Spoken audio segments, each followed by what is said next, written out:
You're watching the Sun Belt Conference on ESPN as we welcome you to Center Park Credit Union Stadium in downtown Atlanta. It's homecoming day for the Georgia State Panthers as they welcome in the Appalachian State Mountaineers for the 12th all-time meeting between these two Sun Belt rivals. And good afternoon. I'm Matt Stewart, joined by Sam Crenshaw. Sam, Appalachian State comes in here at 3-2 overall. They're 0-1 in the Sun Belt Conference, but coming off a 27-23 win at home last weekend against Oregon State, played complimentary football. Coach Dow Loggins wants to see more of a killer instinct from his team, and maybe their new quarterback, J.J. Cole's the guy to give it to him. He makes his second start today. It could be the case, Matt, with J.J. Cole. He got the keys to the car last week, and he drove it quite well against the Oregon State Beavers there at Boone. You see his numbers. Want to see him increase those completions, but the most important number is the one at the very end. Yeah, that had been an issue for the Appalachian State quarterbacks. He's one big dude, too. At 6'7", he looks like a power forward down there on the football field. Story for Georgia State, they're 1-4 overall. They're 0-1 in the conference. 2 of their 4 losses, though, they've had the lead at halftime against Memphis and last week against James Madison. So the Panthers looking for a complete game. No problems with the defense last week against the Dukes, though, as they held them to 2 touchdowns, and Josiah Robinson has been a mainstay in the middle. He will be the hit man for the Panthers once again today, and because he has to be. Great numbers last week in the game, but think about this. The defensive line is depleted by injury. His tag team partner, Demaine Wilson, the other linebacker, is out for this game as well. Robinson having a big game could be the key to the Panthers getting that first conference win today. And it is a spectacular Saturday in Atlanta. 76 degrees and 0% chance for precipitation, and a high sky too. Hardly a cloud in the sky as well. So a great day for football. Dow Loggins in his first season as the Mountaineers head coach, offensive coordinator at South Carolina most recently. 16 years of NFL experience as well. So definitely a new look for the Mountaineers in the coaching department. He's been around and brings a wealth of experience. He even talked about being of the coaches he's been working with, things he learned from people like Bill Parcells. He brings all that to Appalachian State. And there's Dale McGee. In his second season, record of 4-13, he says, we've got to be better than what we've shown. And they got to score some points. Only 7 points on the board as the offense struggled against James Madison last Saturday. Defense played well, giving up only 14. You give up 14, you ought to be able to win a college football game.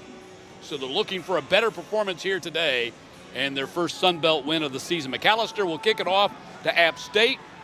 Alexander is standing deep for the Mountaineers. Ball hit to the end zone, and Alexander will watch it hit and go out of bounds. And so the ball is coming out to the 25-yard line for Appalachian State. And our first chance to see pick number 17. Look at, you can see his helmet above everybody else's. The 6'7", 245 redshirt sophomore out of Ankeny, Iowa, played for the Ankeny Hawks in high school and a transfer from Iowa State. You see his numbers. One of the things they want to see is that completion percentage get up there close to 70. You can see right now it's nowhere close to that. 6'7", he'll post you up. We're playing football, though. Rashad DeBinion, the former Cedar Grove star, playing back in this stadium for the first time since he led the Saints to the 2021 state championship here in the state of Georgia. Should take a look at the impact players, Sam, when the Mountaineers have the ball. Let's mention DeBinion, and we know what he does in the backfield. Watch out for Dozier, very productive wide receiver. You know, up front, we're going to look for Bishop Thomas to do more there up front for Georgia State, and also Jalen Jones in the secondary. Yeah, Bishop Thomas getting the start there on the defensive line today as the Panthers are woefully thin on the defensive line. Henry Bryant, their preseason All-Sun Belt second team defensive tackle, is out with injury here today. DeBinion goes in motion, now spins and is going to take the handoff coming the other way. And he's going to be tackled right there at the line of scrimmage by Lewis. And a bunch of other Panthers. Fuchsius Lewis leading the charge from the nose tackle position, and also Jabril Rhodes-Nelson, another guy getting playing time today because of the injury. He has to play more, but it's nice to see the guys up front in the defensive line for Georgia State getting off to a great start considering the people who are missing. So third down coming up for the Mountaineers. Cole goes to the air for the first time. Ball popped up into the air, incomplete. And it's going to be a 3-and-out, looks like. They're trying to go to Isaiah Cummings, who's been a godsend for them at the tight end position. And it's going to be 4th down in a punting situation for the Mountaineers. Watch for 18. Chance Jane gets a hand in there. 2 receivers in the same spot right there. Yeah, Cummings, the tight end, who's the transfer from Louisville, who's played very well. And Jaden Barnes, another Georgia kid, he actually touched the ball. He's from Langston Hughes High School, not too far from here. And it's going to be 4th down and punting situation. Ian Ratliff on to kick for the Mountaineers. Spiraling kick. Javon Robinson over near the sideline watches it go out of bounds. Let's see where they spot it. It's going to be at the 35, and that's where the Panthers are going to go on offense for the first time today. Matches like last week against James Madison, the Georgia State defense comes out and does good things early, putting the ball in the hands of the offense. We're going to see what T.J. Finley and the offense can do with their first possession today. Speaking of James Madison, they have a late lead on Louisiana, 24-14 with 3 minutes to play, and T.J. Finley getting the start again here today for the Panthers. Completion percentage at 66.5%, 725 in the air, 4 touchdowns, 3 interceptions for the 6th-year senior. He, too, like Cole, stands 6'7".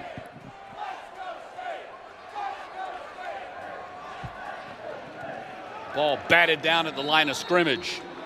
As we take a look at the impact players, Sam, when the Panthers have the ball. Rondo Porter get the ball up and knocking that one down for Appalachian State. I just want to watch for Colton Farris. Boy, he's all over the place. The linebacker going to be very active, as will Zaire Gamble at safety position. Rashad Amos leads the running back room, and Cam Overton Brown had a good game last week, but had some penalties too. Coach don't want to see that this time. Gamble had a key interception for the Mountaineers late in their win against Oregon State last week. Finley on the crossing route goes complete to Ted Hurst, and Ted Hurst picks up the first down. Bounced off the contact and got to the sticks. We always talk about how important it is to get the ball in the hands of Ted Hurst. And when we talked with Coach Dale McGee, he said once again today, needs more touches. Here they are getting the ball to him early. Panthers going to go with tempo. They're right back up on the ball here. He had 3 catches, 6 targets last week. OC Hugh Jackson says he's got to have at least 12 targets a game. So 1st and 10. Finley on the drop, has time, goes to the sideline and throws it out of bounds. Hurst was the target over there, but way over his head. It's going to be 2nd down. Important number, we look right up front, 7-0. 7-0 is back. Alec Johnson is back at center for Georgia State today. He's been missed a couple of games. Yeah, Alec Johnson, center start here today. Tyler Williams, who has been starting at center, moves over to the left guard position. And Obi Abasui is starting at the right tackle position today with Jeremiah McCrimmon out with injury.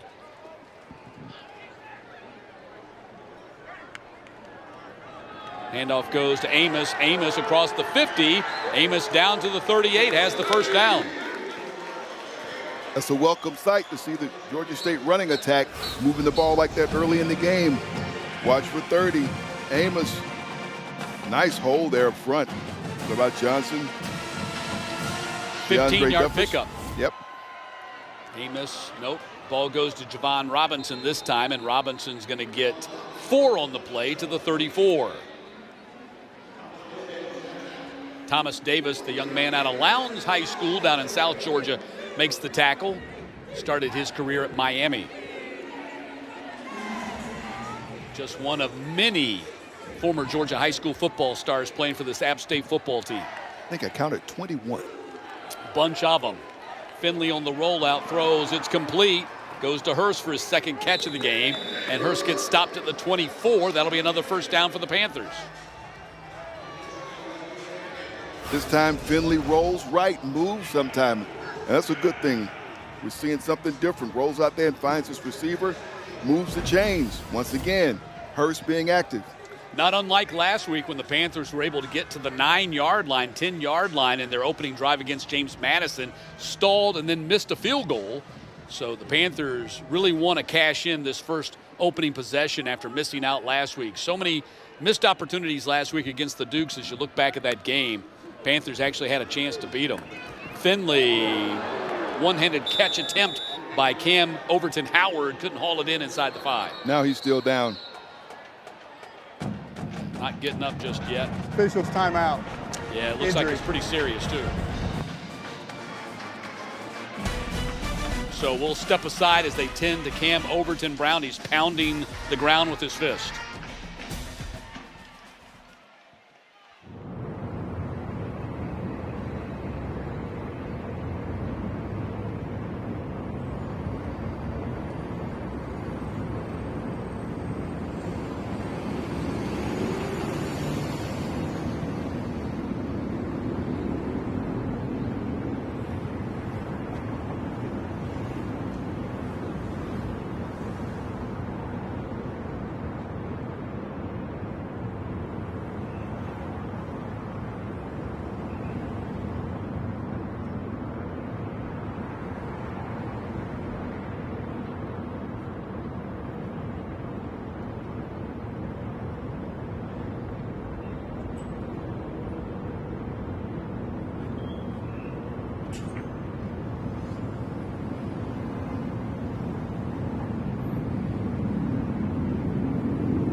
You can see they're having to assist Cam Overton Howard off the field. Won't venture to guess what happened there in his collision with Dylan Haas, the star, kind of a hybrid linebacker, defensive back, and not putting a lot of weight on that. Hopefully it's not serious, though.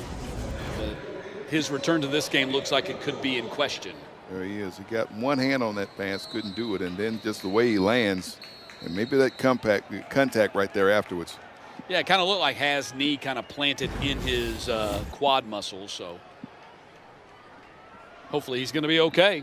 We'll effort to get an update if we can for you. So now 2nd down and 10 coming out of the injury timeout for the Panthers, with the ball sitting on the 22.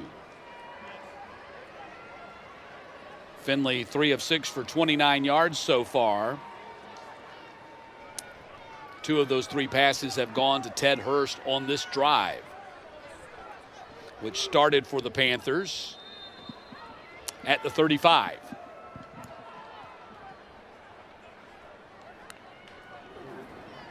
Handoff to Amos, tries to kick it outside, beats one tackle, and gets down to the 16-yard line. Haas had a shot at him, the guy that was tangled up with Overton Howard on the previous play. He had a shot at him for the TFL and couldn't wrap him up.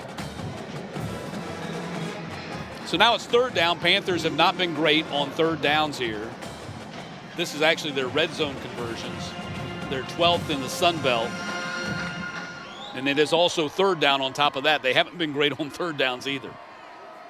Better on red zone than they have been 3rd down. So 3rd down, line to gain is the 13, make it the 12. Finley dumps it right there in the middle. That's going to be Hurst again, his 3rd catch, and that's going to be a 1st down. Another completion to Hurst. Gets just enough yardage to move the sticks, turns around, and here I am. Makes the catch. So they told us 12 targets. They meant 12 targets. That's 3 targets, 3 catches for Hurst here on the opening drive. Got a change at running back right now. Dennis Murray, 23, getting called on here. Saw him get some playing time last week against James Madison, so obviously he's moved up on the depth chart. He's 2nd man in. Finley lobs it up top on the fade, incomplete. They had it covered well. Now it's going to be 2nd down and 10. Elijah McCantos over there, the transfer from Illinois, number 13. There he is. And he had a big game last week against Oregon State, too. Amos comes back. Offensive coordinator Hugh Jackson talked about he's still really looking to see someone from that running back room really emerge and say, hey, I want these extra touches in a game. They got a deep running back room. So far, nobody has really separated themselves, although Amos has clearly been the number one back when it comes to starting. He's back in there again. Play action to him. Pass is broken up at the goal line as they go to Hurst right there. Nice play by Ethan Johnson at the goal line. Nice one-on-one coverage by Johnson. You've gone to Hurst so many times in this possession. He's right there and turns around, gets a hand in. Johnson made a nice play that could have been a better throw from Finley right there, too. It's 3rd down and 10.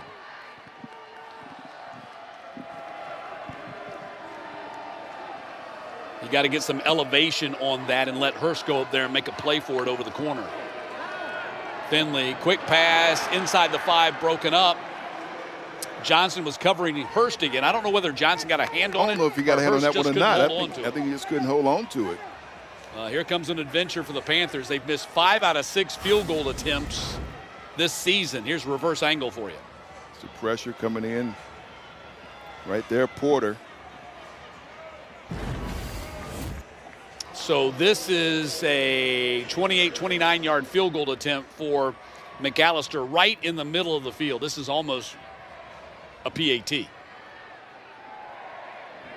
Kick is on its way, and the kick is blocked. And the Panthers' field goal troubles continue. 5 misses out of 6, and now add a block in the mix. After a drive, your first possession, that opportunity to put some points on the board, Matt, and it goes by the board again today. Take a look at this. One of the big guys right there in the middle got a piece of it. It was Cooper, I believe, to Nigel Cooper, who's another Georgia kid out of Camden County down on the coast.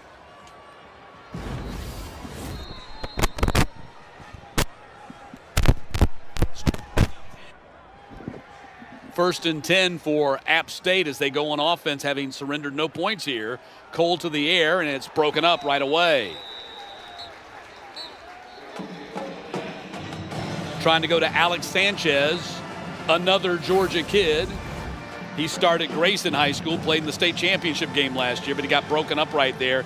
Good contact coming from behind as the ball arrived. That was Chams Jine. 2nd down and 10.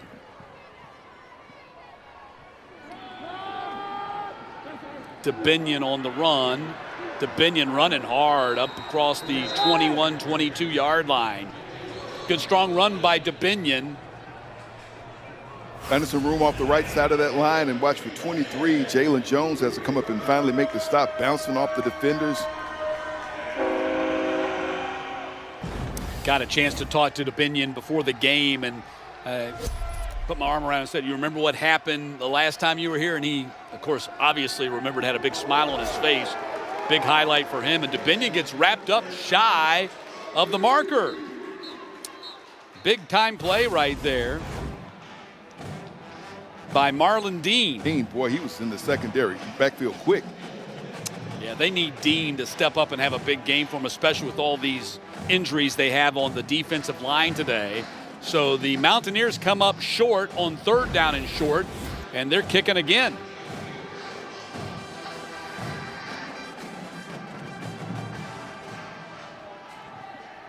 Ratliff, 36-yard punt his first time, another spiral kick. Robinson calls fair catch and makes it at the 33-yard line. And that's where the Panthers will be on offense when we get back.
State going back on offense with 8:31 to play in the quarter. Season recap for App State. 3-2 overall, 0-1 in the conference, and coming off that win against Oregon State last week. Their lone loss almost a month ago now at Southern Miss, 38-22. They're 0-2 on the road. That Southern Miss loss and a loss at Boise State. And for the Georgia State Panthers at 1-4 overall and 0-1 in the conference, lost their Sun Belt opener to James Madison last Saturday right here in this building. Their only victory came against FCS Murray State. And James Madison has already won today as they defeated Louisiana by a score of 24-10. So the Dukes are now 3-0 already in the Conference East Division.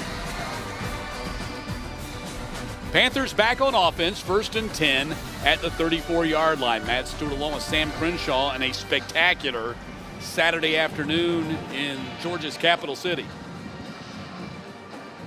Second possession now for Georgia State. They got down in scoring range, came up empty than the first time.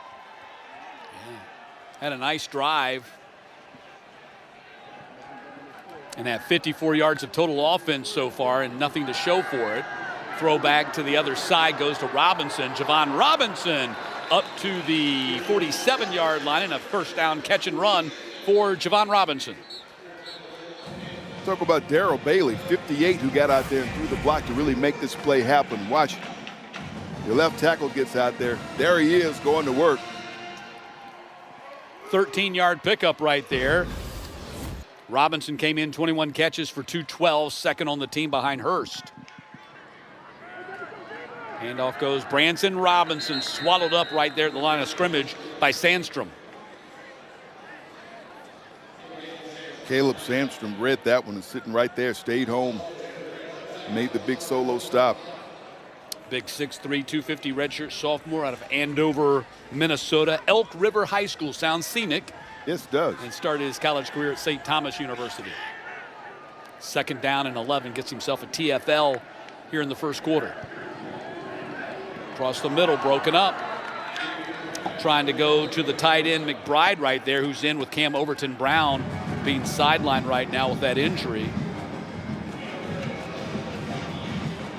Ronnie Porter, the Porter brothers. You got Ronnie, you got Rondo. You mentioned Rondo earlier, transfers from South Carolina.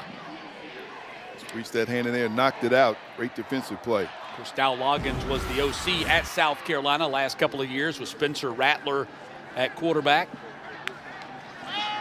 3rd down.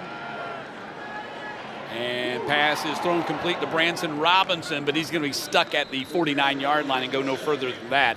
It's going to be 4th down. Yeah, word coming in from the sideline that Cam Overton Howard is out for the rest of the day. So that's not a good sign for him. Not good for him. Tests the tight end room that is talented and capable. Let's see who really steps up today. Reed Chanley punting for Georgia State. Panthers.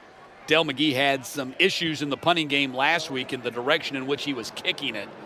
Was not kicking it in the direction of the coverage. This time he is able to save it. Great play on the punt coverage by the Panthers as Austin McGee, the coach's son, got down there and batted it back before it crossed the goal line. It goes out of bounds at the 2, and so that's where they pin App State. That's hustle now.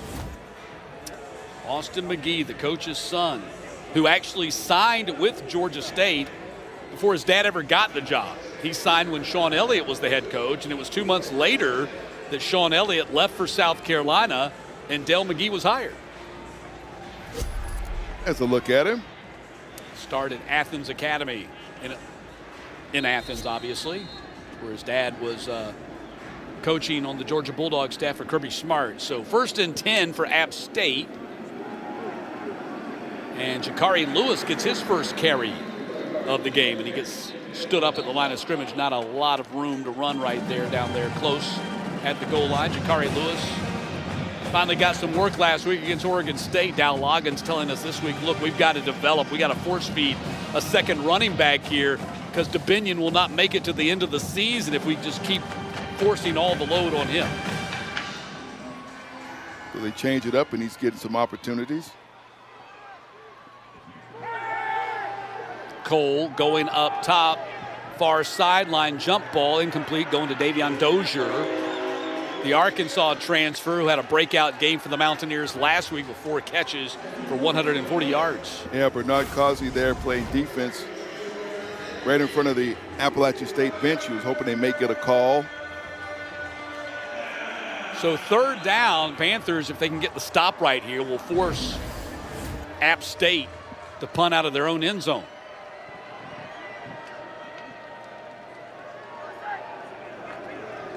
Cole, here comes a heavy rush. Panthers giving chase. Cole throwing on the run, and it's caught by Dozier for a first down at the 22. So put a gold star by Cole's name. He did a great job to elude the rush and throw on the run and complete it.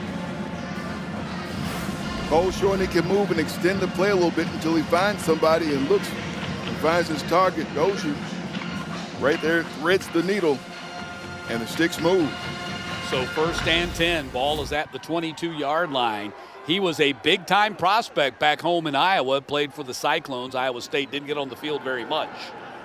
And last week's start against Oregon State was his first since high school as the ball goes to Lewis, and he gets wrapped up right away.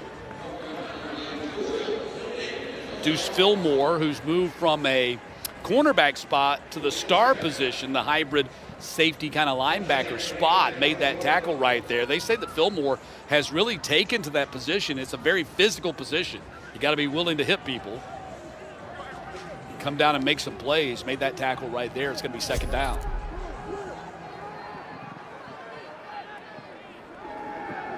Clean pocket for Cole. Goes far side, complete at the 31-yard line.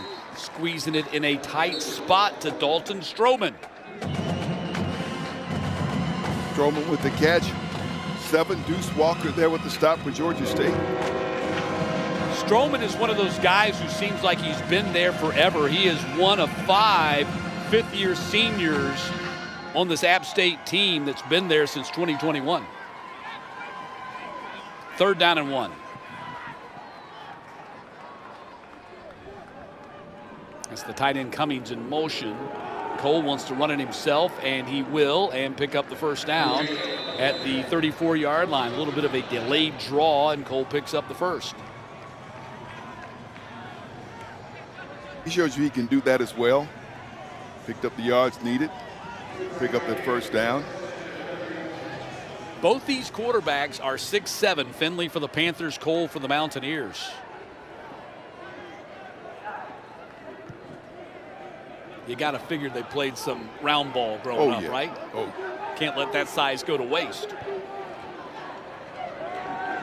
Cole missed his man, trying to get it to Stroman right there, and the Panthers had tight coverage. Gine was on top of him.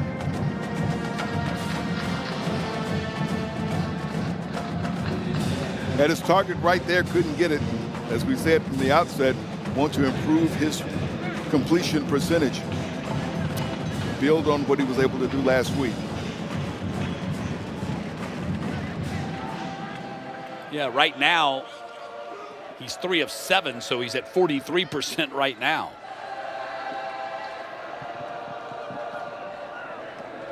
Play action to DeBinion, and going to heave it out there to DeBinion at the 36. Makes a man miss across the 50. Nifty run by DeBinion down to the 41. We saw Cole kind of pump, brought it back, and then threw it out. Changes his mind and finds DeBinion. Nice routes after the catch. Yeah, 25-yard pickup for DeBinion. He has only 8 catches for 40 yards in the pass-catching game. Most of it has been groundwork, but that was a nice play right there. Gets the handoff again. Runs off left tackle and falls forward to the 38 as he picks up 3.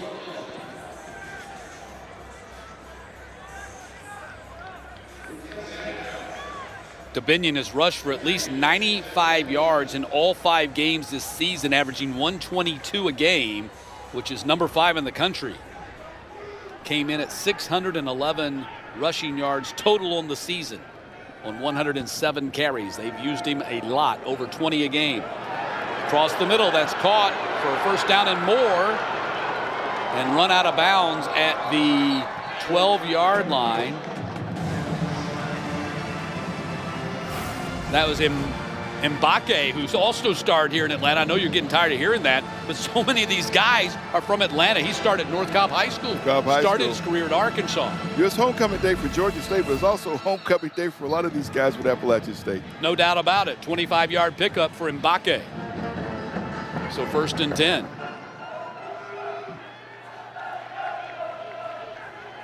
Tabenya going to do the Wildcat here. Direct snap to him.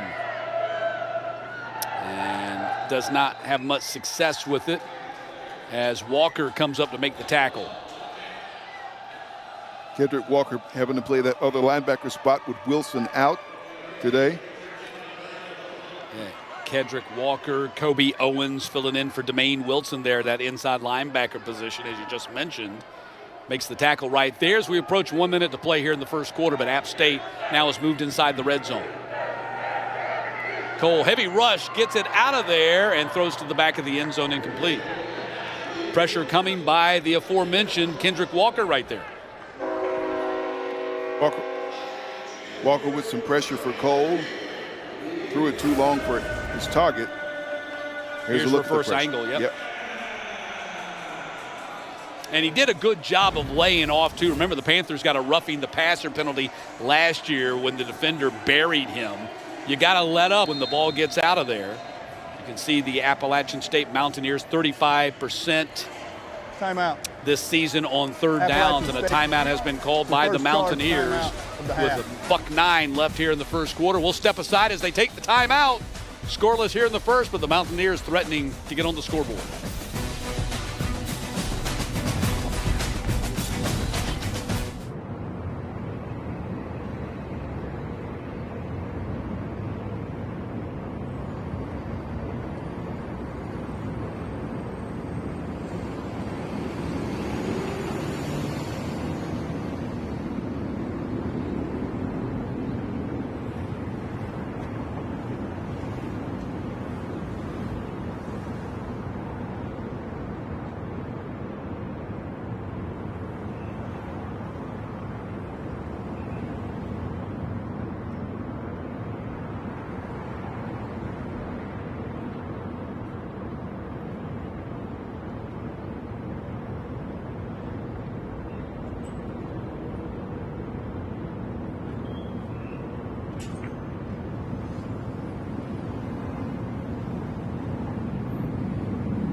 Sun Belt East, James Madison now 3-0 with that win over Louisiana. Old Dominion at 1-0. They're playing right now against Marshall. They trailed early 7-0.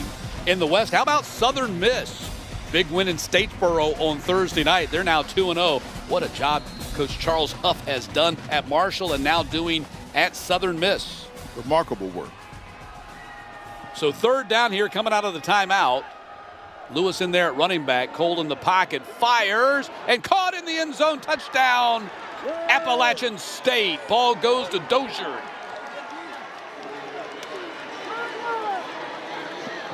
Cole, big, tall quarterback, fired it in there right over the outstretched arms of B.I.C. Hopkins, number 4. Tried to reach up there and make the play, couldn't get it. And you can just see the benefit of his height. He's up over everybody else. There's no passing lane that he needs. He's over everybody else's head. And he throws it on a line, so Dozier just has to reach up and get it. 6-0 lead. Here's DeFreitas, the Sun Belt Special Teams Player of the Week. Had a couple of big field goals last week in the Mountaineers' win over Oregon State. He gets the PAT right there. And here with 64 seconds left in the quarter, Appalachian State takes a 7-0 lead.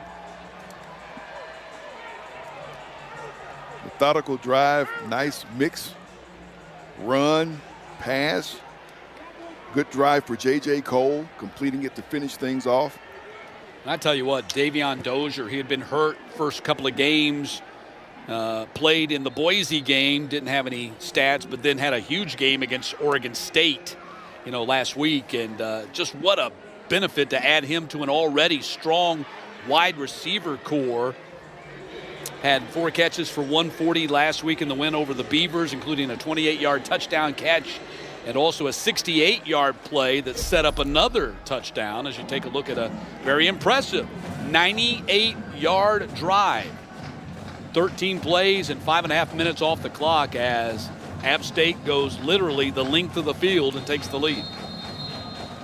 Impressive drive. And they get the points. Yeah, after the Panthers got down there close and had a field goal blocked. High kick could be returnable. Wow, that's almost like a punt. Ball is fumbled back there by Peyton, the freshman, and he's going to get dropped at the 15-yard line. Did you see the height on that kick by McVeigh? That was almost like a punt. And I think that's probably a little strategic. You want to see, we're not going to give you those yards by kicking it through the end zone. Let's see if you can return it. Here's your test of your special team. That was a rainmaker kick coming down from McVeigh, almost like he had punted the ball. It was so high. And as a result, the Panthers don't make it to the 20. And that's the test, Matt. Some kickers just knock it right through the back of the end zone. Some say, hey, let's throw it out here. It's early in the game. I'm going to give you something returnable. Let's see what you do with it. And remember, with the rules, you can fair catch that and take it at the 25. So you got to make that decision, especially on a punt, a kick that's kicked like a punt. Perhaps better to throw up the hand, take the fair catch. That's a 3-yard gain right there. That's Branson Robinson. Got a quarterback change. Yeah, Cam Brown, is now in the game at quarterback. 69% completion for 390. 5 touchdown passes, 0 interceptions, 58 yards rushing as well. Cam, heavy rush, hit, ball out. Let's see if that's a fumble. That is a live ball. And the Panthers got on top of it at the 30-yard line. A hustling offensive lineman got down there to save the Panthers bacon. It's your right guard, DeAndre Duffus, who says, hey, I'm going for that thing. Here's another look at it. Ball Ruling comes out. on the field is a loose ball. Will be first down. So this is going to be a opportunity for our replay crew to take a look at that one. With the ball going forward, I would not be surprised if they ruled that an incompletion, although if you're playing in the front yard, that's a fumble. Absolutely, absolutely. That's a live ball, man. That's the end of the quarter, too. So they're going to take a look at that play as we head to break and head to the second quarter here in Atlanta, and a 7-0 lead for App State.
Start of the second quarter, waiting for our referee to make the announcement on the play.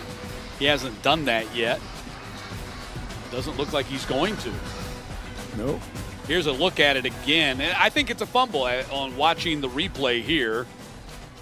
The quarterback, Cam Brown, does not push the ball forward. The collision with his arm forces the ball forward, if anything. So it will stand as an 11-yard fumble recovery gain for DeAndre Duffus.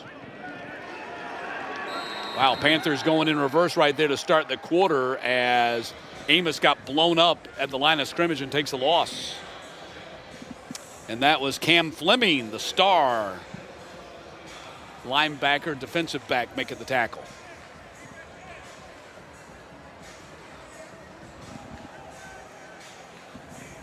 Nice stop there.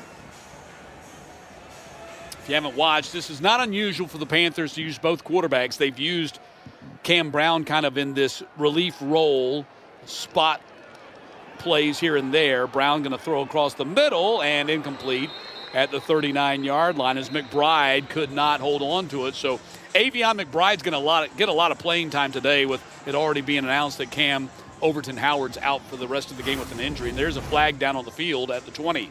Emery Floyd was in on the stop there for Appalachian State, number 6. Holding offense, number 55. That penalty's declined. Third down. Obi Abasui, who's getting the start here today because McCrimmon is out.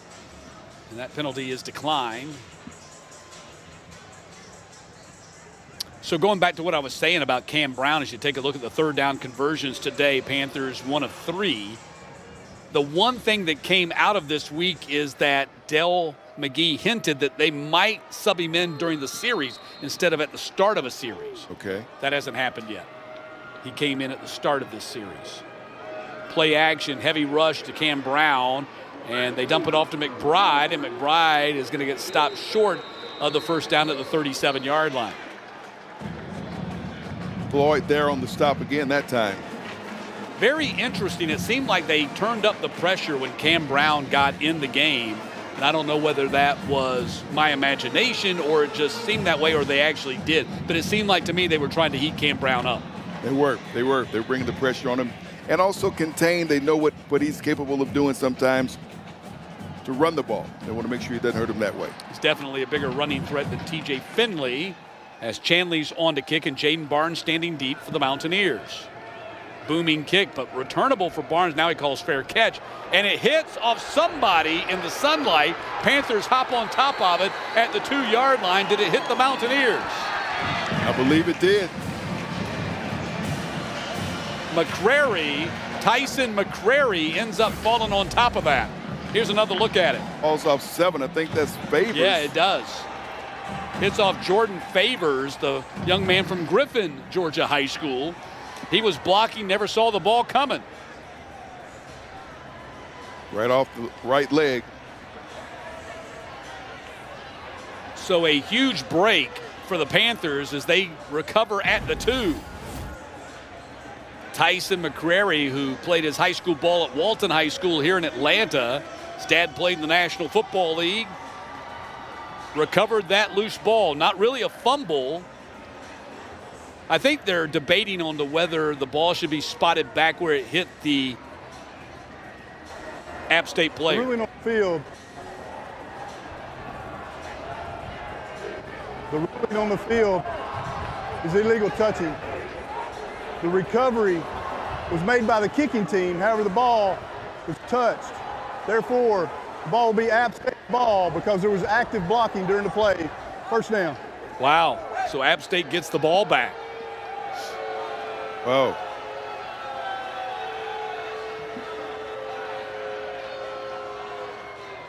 Well, it looked like a break for Georgia State. Well, allows App State to retain possession. So their determination on the field is that the Panthers were the ones that did the illegal touching. I mean, it's plain as day right there that McCrary did not touch the ball and that it banged off the leg of Jordan Favors. And so the Panthers got their offensive unit out there. Now they're bringing them back.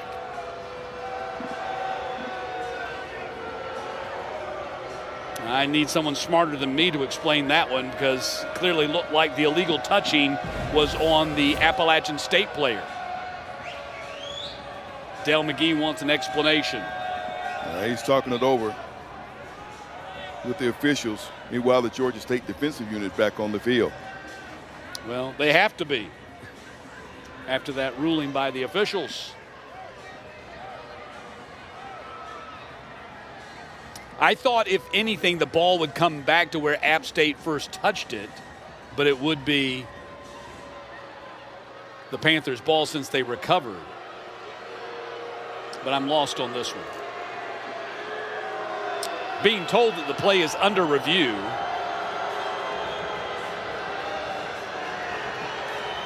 So I don't feel bad, because Dale McGee, who knows more football than I do, is also confused by the call. Also being shown on the screen inside the stadium now, people are getting a look at that play. Fans are getting a second look. So the play's going to stand. App State avoids a big disaster right there, and they take over at the 5-yard line. We'll try to track down the replay officials at halftime and get an explanation and pass it along to you. Got another timeout call. Officials have stopped it again.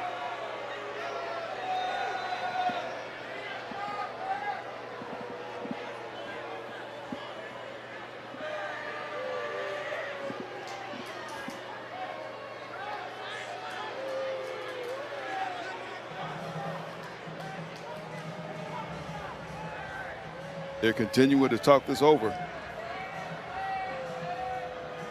Meanwhile, folks in the stadium are getting another look at it on the replay screen, replay monitor. Everybody's seen it at this point. So looks like the call is going to stand on the field, I think. Oh, now, not yet. Timeout's been called by Georgia State. Dale McGee wants more time. You can see him clearly pointing to the big screen here at Center Park Stadium.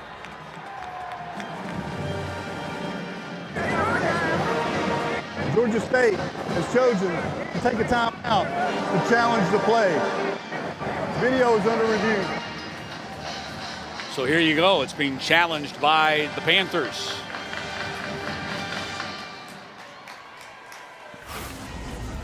Maybe that's what it took to get the review. You can see the ball clearly touches Jordan Favors, who was trying to block on the play. And he was the only one, as far as I could tell, who touched the ball. And then Tyson McCrary, number 32, was able to run it down inside the 5-yard line and fall on top of it. Officials said illegal touching. Yep. Don't see it.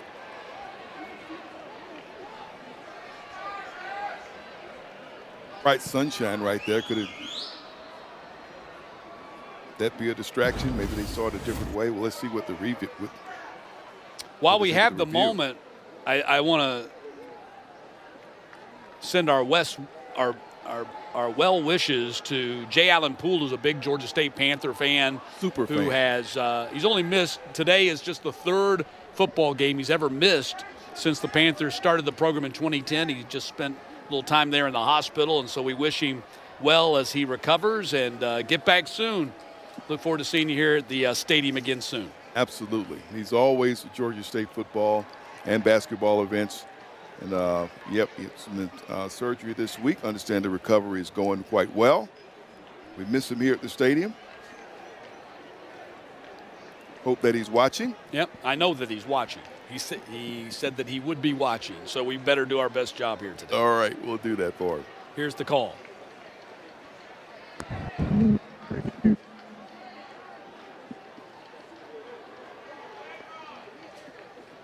He's in the shadows. We're not having an eclipse. First down. All we heard was the first down. So first down, App State. So we didn't get an explanation from him, or if we did, we didn't hear it because the mic wasn't on. And so it looks like the play's going to stand.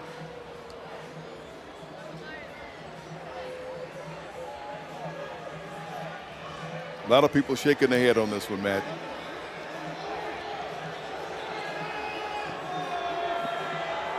Dale McGee pleading his case.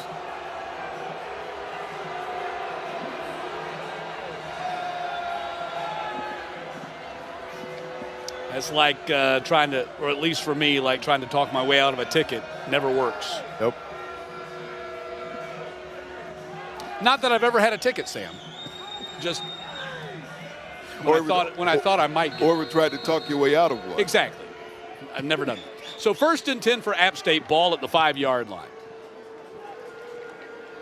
Handoff goes to DeBinion on the cutback. Gets hit right there at the line of scrimmage. Not a lot of running room right there. Panthers doing a pretty good job against the run so far here today, and that was Jabril Rhodes-Nelson in on the tackle.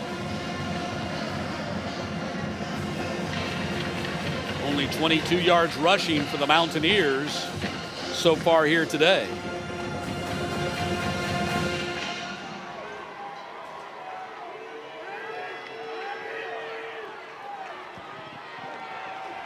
DeBinion again got tripped up in the backfield. D.I.C. Hopkins, the safety, getting in there and clicked his ankles. Boy, he was knifing in there like he shot out of a cannon. Hopkins making a big stop. Watch number 4. Here he comes. Makes that stop, brings up 3rd down. Hopkins, the 4th-year junior out of Macon, Georgia, and Northeast High School, has been a solid player for that Panthers defense on the back line. Now it's 3rd down and 7. Cole to the air, goes to Barnes. Jaden Barnes looking for a lane to run in, not going to find one. As again, Hopkins makes another tackle, back-to-back tackles for him. And the ball is at the 15 in a punting situation for App coming up. Georgia State defense rising to the occasion again.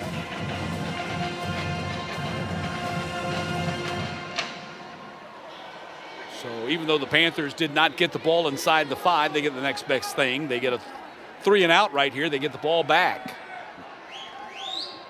Ratliff should be returnable by Robinson from the 48. Javon Robinson cut down at the 42. Ferris making the tackle.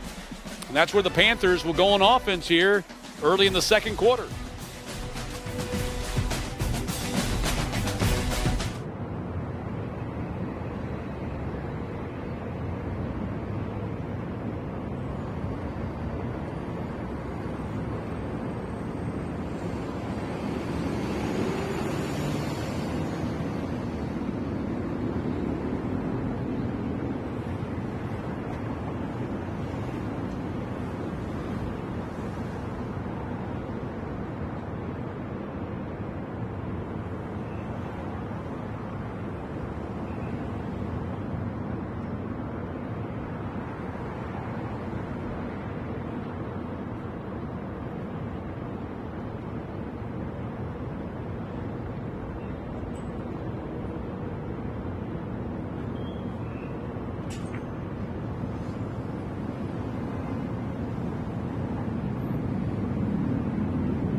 .36 to play here in the first half. 7-0 lead for App State. Matt Stewart along with Sam Crenshaw.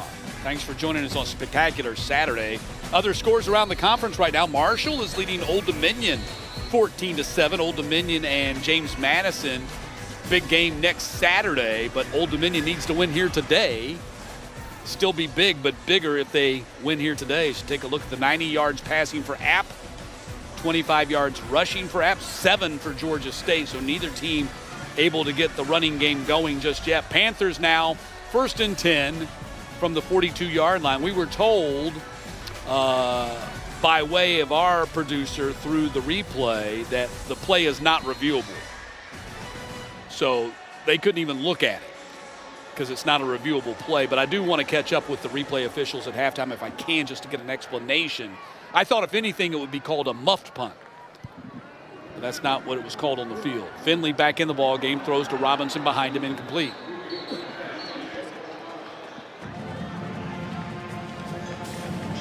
Finley trying to connect with Robinson, getting him the football in a different way. Just wanted to get something going. Had Murray in at running back, he's going to come out, and Branson Robinson comes in at running back for Georgia State. Cross town here today. Georgia Tech has an 18-0 lead on Virginia Tech. They're playing at the same time we are. Kind of cross town, not far from here actually. So 2nd down and 10. Right up the middle. Big run by Branson Robinson. Would we call it downtown versus midtown? I believe so. What would we say? About 4 exits? There's downtown, but There you we can't go. see. Georgia Tech is, see that Marriott? Georgia Tech is near that, right? Outside of that. On the other side, yeah. There you go. That's where Georgia Tech is. So 3rd down. Or was that the Marriott Marquis? There's a bunch of different Marriotts. Anyway, enough of that. We can't help you out with the geography. Be a tour guide. Because, I mean, I can't even spot it. We got a wide shot of the city. And I can't. So anyway, 4th down here. Let's see the Panthers keep the offense on the field here to go for it. Convention and Visitors Bureau not happy with us right now, man. Panthers bring Xavier Carter on, a linebacker, maybe to kind of play a fullback H-back position here on 4th down and 1. There he is, 49. Yep. And the handoff goes to Branson Robinson. Will not get the 1st down as Porter cuts him down in the backfield, and the ball is going to go over on downs. Panthers just continue to struggle and run the ball. And a big reason, it's not Branson Robinson's fault right there. I mean, the offensive line just got whipped by the defensive line. Yep. Ronnie Porter, 22, coming through and making the big stop. There he is. We talked about Ronnie Porter and Rondo Porter, a couple of guys that were in the South Carolina Gamecocks program. And when Loggins got the job at App, they decided to go with him. It's been a nice get for App State here, both of them. Both of them making plays here today already. So 1st and 10 as the ball goes over on downs at the 34-yard line.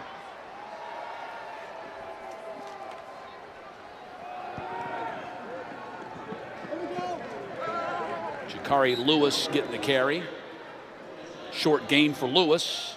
And just as Dow Loggins had promised, they're going to force feed Lewis here because they want to preserve DeBinion. He's had a great start to his season, and you'll love to see it. Here's a guy that went to Arkansas, and it looked like he would be the guy at running back. They had the coaching change, and then it didn't turn out that way. 2nd down, pass right across the middle, and that is complete to Mbake. 2nd catch for Mbake today. Mbake with the catch. Got Owens with the stop. Played for Shane Queen at North Cobb High School.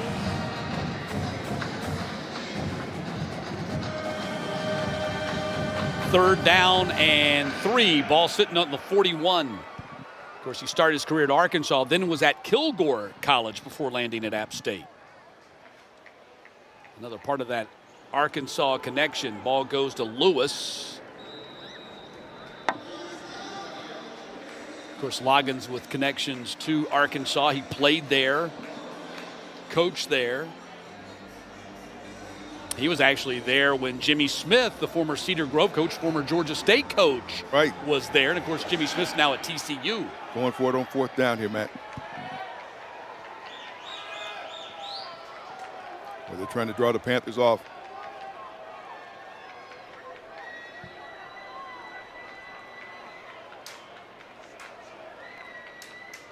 They got Larkins in there lined up behind the center like he's going to take the snap and quarterback sneak it, but they also have Cole lined up in the shotgun.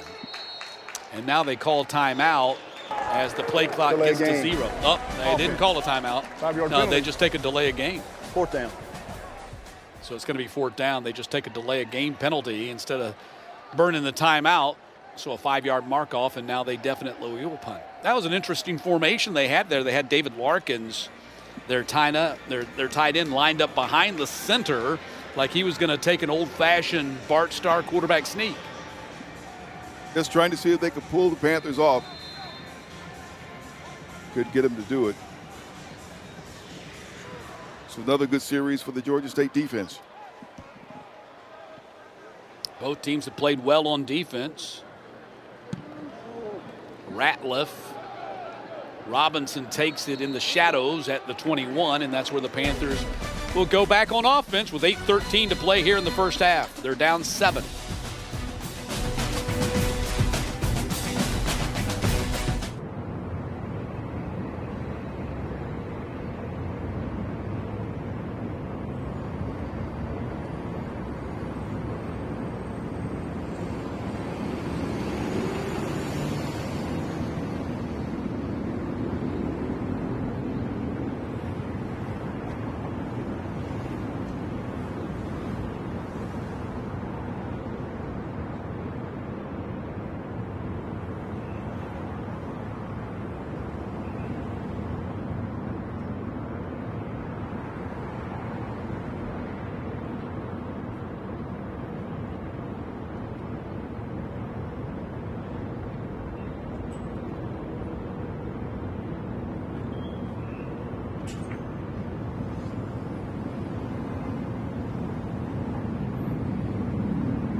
City of the state of Georgia, Atlanta, Georgia. As you take a look at the Gold Dome Capitol here, not too far from the Georgia State University campus.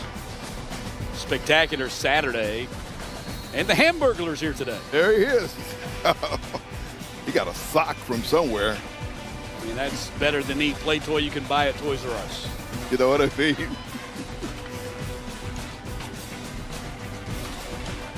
Start these fans out young. So 1st and 10 Panthers coming out of the timeout. They're down 7-0. Just 75 yards of total offense for the Panthers so far today. Not much more for App State, 124, but 98 of it came on a prodigious drive that took 5.5 minutes off the clock and got them their first score of the day.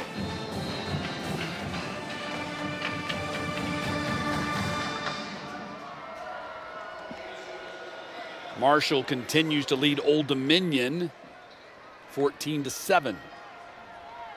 Robinson goes in motion. Finley going to throw to Robinson. Robinson spin move, bounces off a tackle and then gets wrapped up.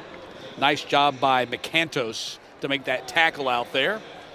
And it's going to be 2nd down. He's another one of those guys. I consider these guys like Cummings, their tight end, who hasn't had a big impact here today.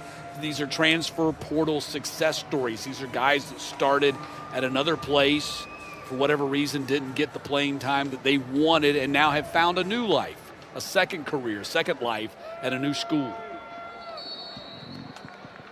Got a whistle here and a flag. Yeah, that's when you like the transfer portal. True. I don't dislike it. It has changed the game of college football, but it is what it is. Please but I love it. Play clock, 25 seconds. 2-5 on the play clock, please. But I do like it when you see those stories where a guy like McCantos, who's from There Florida, is no flag for delay of game. and then started his career at Illinois, is able to come to App State his second year with the Mountaineers and, have the career that he envisioned. Play action, Finley in the pocket, and now he's in trouble, and he dumps it off incomplete. The swing of an incomplete pass.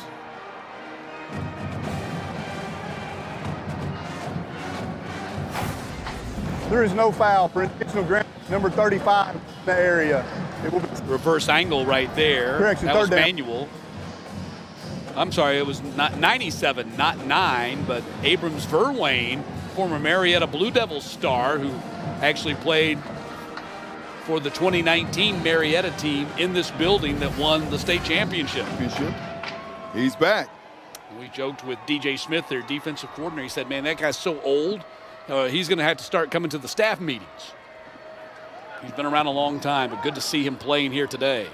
Got hurt last year. The pass is complete out here on the edge. As it goes to Simmons, Jordan Simmons, he gets cut down in his tracks by McCantos again, and it's going to be fourth down. The Appalachian State defense showing up today. They are playing well. Coach Loggins was very complimentary of his team because they played complementary football. In other words, all three phases were working for him last week against Oregon State and playing in sync to complement the other. The offense complementing the defense complementing the special teams, and back around, special teams complementing the offense. Neither team has a first down here in the quarter, as we are now 8+ minutes into this second period. He had great things to say about special teams, especially the special teams coordinator and the family involved there. The connection to Joe D. Camillus. Right, Jeff Crosby, their special teams coordinator, was recommended by Joe D. Camillus there at South Carolina when he was there at South Carolina and looking for someone to be his special team coordinator at App State. Joe D. Camillus, of course, was special teams coordinator for the Atlanta Falcons for a long time. His father-in-law, the late Dan Reeves. Pass in the middle by Cole, sitting down there and making the catch at the 32-yard line as Sanchez comes up with the catch, the former Grayson Ram, and Cole just sticks a bullet in his belly. Impressed by Cole there because he had some heat coming. 15-yard pickup. Marlon Dean was bringing some pressure to him, but he completes that pass. First and 10. Handoff goes to DeBinion, and he's hitting the backfield, bounces off of that, and rallies to get a yard on the play. Josiah Robinson had a shot at getting a TFL on him right there and didn't get him on the ground. He gets a yard on the play. So it shows you what makes DeBinion so tough. He starts out one way, can't find anything, bounces off, becomes a little bit of a pinball, but still gets you a positive. And there was really nothing there. He has had 3 100-yard rushing games out of his first 5 this season. Cole, pass right there across the middle. Dozier cannot come up with it, tried to make a one-handed catch. Cole threw that one a little tall, more like his height. Well, that is part of the challenge for him. He can see over the entire line, but if he releases that ball straight on the trajectory, it's going to be over most everybody's head. If it comes straight line out of his hand, that's going to be a tall pass for almost anybody out there. Again, firing, gets it a little bit lower this time and right into the hands of Stroman for the first down. Or close to it, maybe not. They're going to spot him shy. He's shy. He's a half-yard shy at the 41.5. Fourth down play. What do we do here? Last time they lined up to see if they could get the Panthers to jump offside.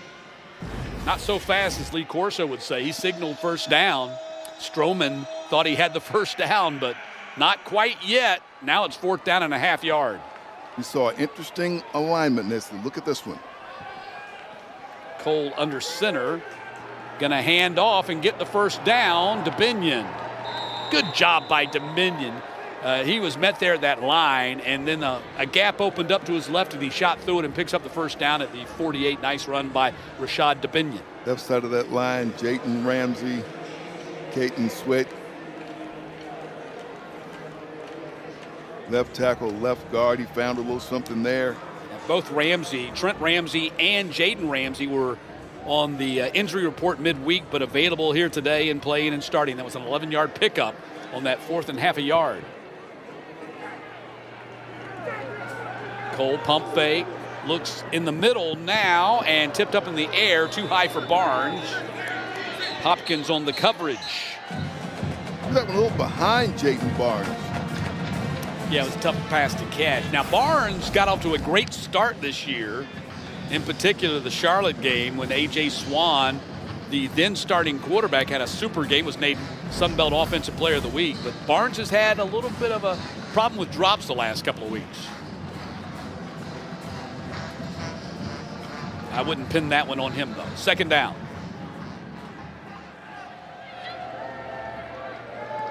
Right there in the middle. Goes to Cummings, the tight end, Isaiah Cummings. All the way down to the 30-yard line in a first down. Isaiah Cummings has been a huge transfer portal success story. That's his 22nd catch with the Mountaineers today, or more than he had totaled in his previous 5 seasons of football with Kentucky and Louisville. Great story coming to Appalachian State, and Coach says, hey, this guy took a pay cut.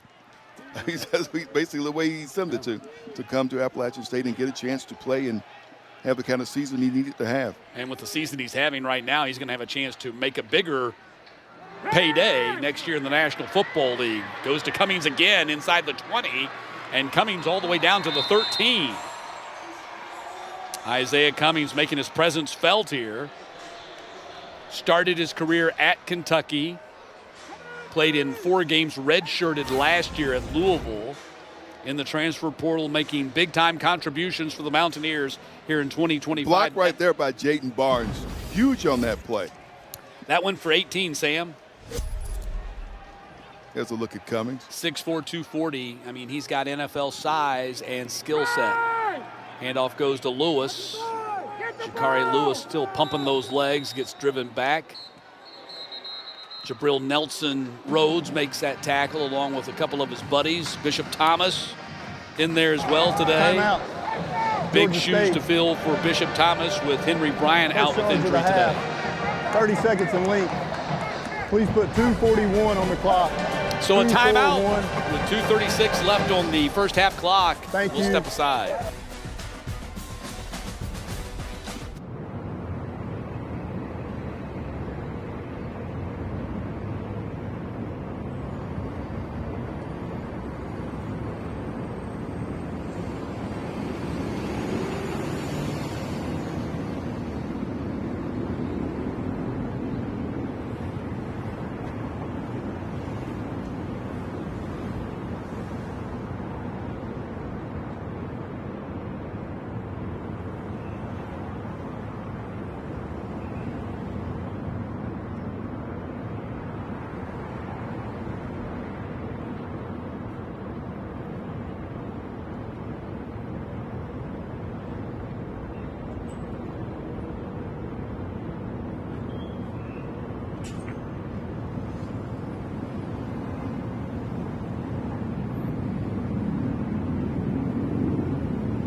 2:41 left on the clock here at halftime. As I was speaking, as we were going to break, they put another 5 seconds back on the clock as the Mountaineers now have it 2nd down and 7 at the Panthers' 11-yard line, looking to build on their already 7-0 lead. The total yards getting a little out of whack from the Georgia State perspective. App now up to 196, and the Panthers still stuck at 80. So App had more yards on their 1 touchdown drive than Georgia State's had the entire half. Cole, 12 of 19, improving that pass completion percentage, 154 in the air, and that touchdown pass as well. So 2nd down. Pump fake. Right across the middle, touchdown, App State. Goes to Jaden Barnes, the former Langston Hughes star. Gets in the end zone, and the App State crowd there in the end zone cheers him on. It's 13-0.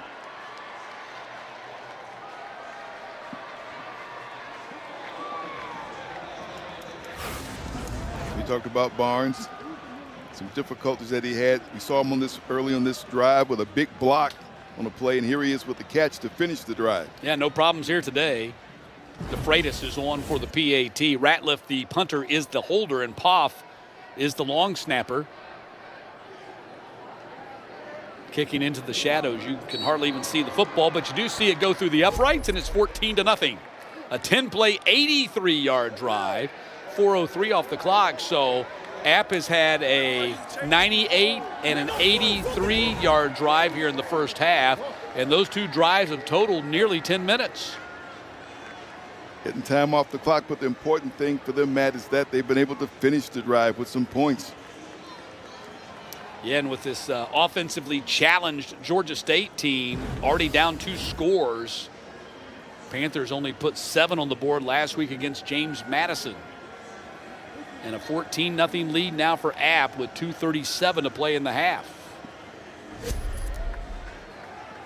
2:37 to go until halftime. It's time for Georgia State with this possession to see if they can get some points on the board before they go into the locker room. It's just been a struggle throughout the game. You see in the 10-play drive, 7 pass, 3 rushing attempts. How about Marshall's now opened up a 24-7 lead on Old Dominion with 1:23 left in the first half. We'll have updated scores coming up for you at halftime. We do have one final already today with James Madison winning at home against Louisiana. Another high kick by McVeigh coming down at the 2, and this time he calls the fair catch. So I'm pretty sure that he got told that on the sideline. Look, if they give you another one of those sky balls, you need to fair catch it because it's like a punt coming down. So the Panthers will bring it out to the 25.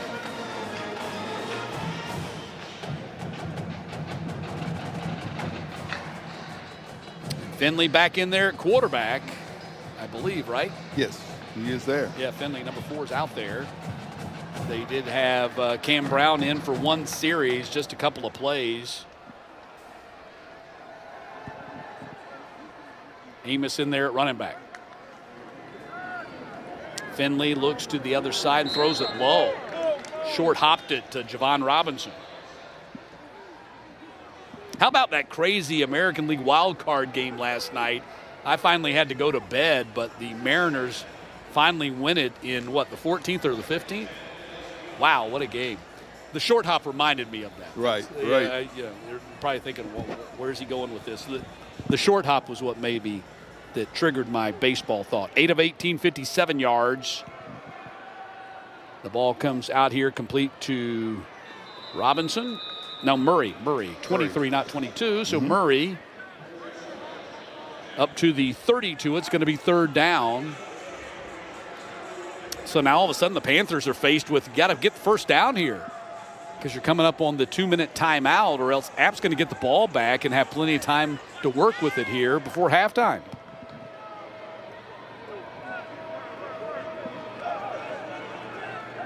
I think they're going to, let's see, are they going to run it all the way down to the 2-minute timeout? There's 10 seconds now, 9 on the play clock, and we are now at the 2-minute timeout.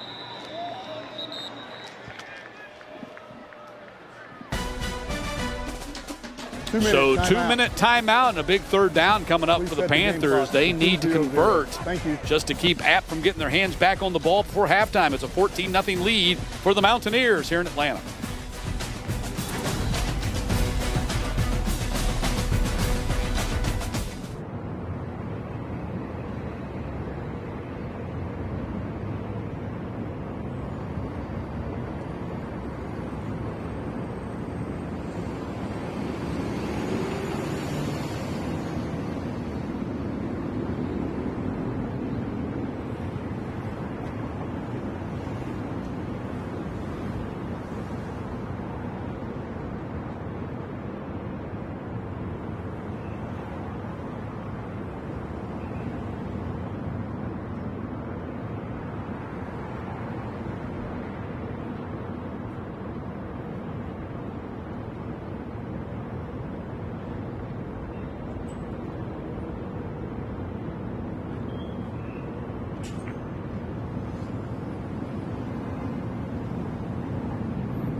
Here in Atlanta in the first half on a 14-0 lead for App, the very familiar site of Center Park Credit Union Stadium, and the downtown connector jammed with traffic. Right outside the stadium. That's a typical sight here in Atlanta. Yes, it is. Third down coming up for the Panthers. App with 10 first downs to the Georgia State 6, 165 in the air to Georgia State 72, 42 on the ground to Georgia State's 15. 207 total to 87. So, yes, App State has statistically controlled this game. Panthers 1 of 6 on third downs and facing their 7th third down conversion attempt right here. And will get it as the ball goes to Ted Hurst for the first time, I do believe, since the very opening series of the game. Was just about to mention him. Early in the game, a lot of targets, gone quiet lately. But here he is at a time when his team really needed to continue this drive and stay on the field. 4th catch of the game for Hurst. Finley in trouble, quarterback sack, back at the 35-yard line. And I think it was Thomas Davis, number 15, the former Lowndes Viking, who gets the QBS. There's 15. Georgia. Nice move to get to the quarterback. Right by Obasui. Yeah. Went right by Obasui like he wasn't there. And a timeout's called by App. They want to get the ball back. They have 1 remaining here in the half. So that's a smart timeout right there by App. So now the Panthers have to decide, do we keep going to the air and maybe not burn a lot of time off, especially if we have incompletions, and give the ball back to App, or do we try to run the ball here and just get out of here? So I think that's a smart timeout by Dow Loggins right there to force the Panthers to make that decision. Are we going to pass the ball and try to move it and get some points here? Or are we just going to settle running the ball now that we're facing a huge second down and 18? Yep, Georgia State got Amos back in at running back. as you look at the resume there from Coach Logan. Great to visit with him this week, and of course at Sunbelt Football Media Days.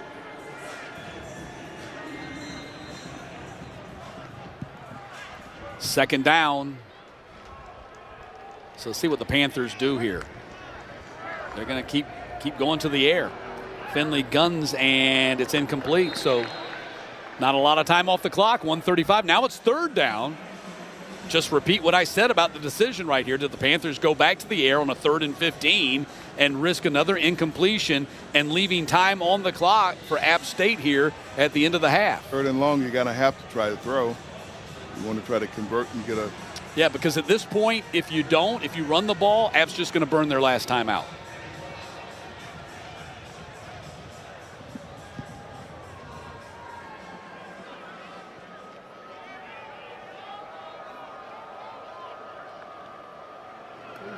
Heavy rush.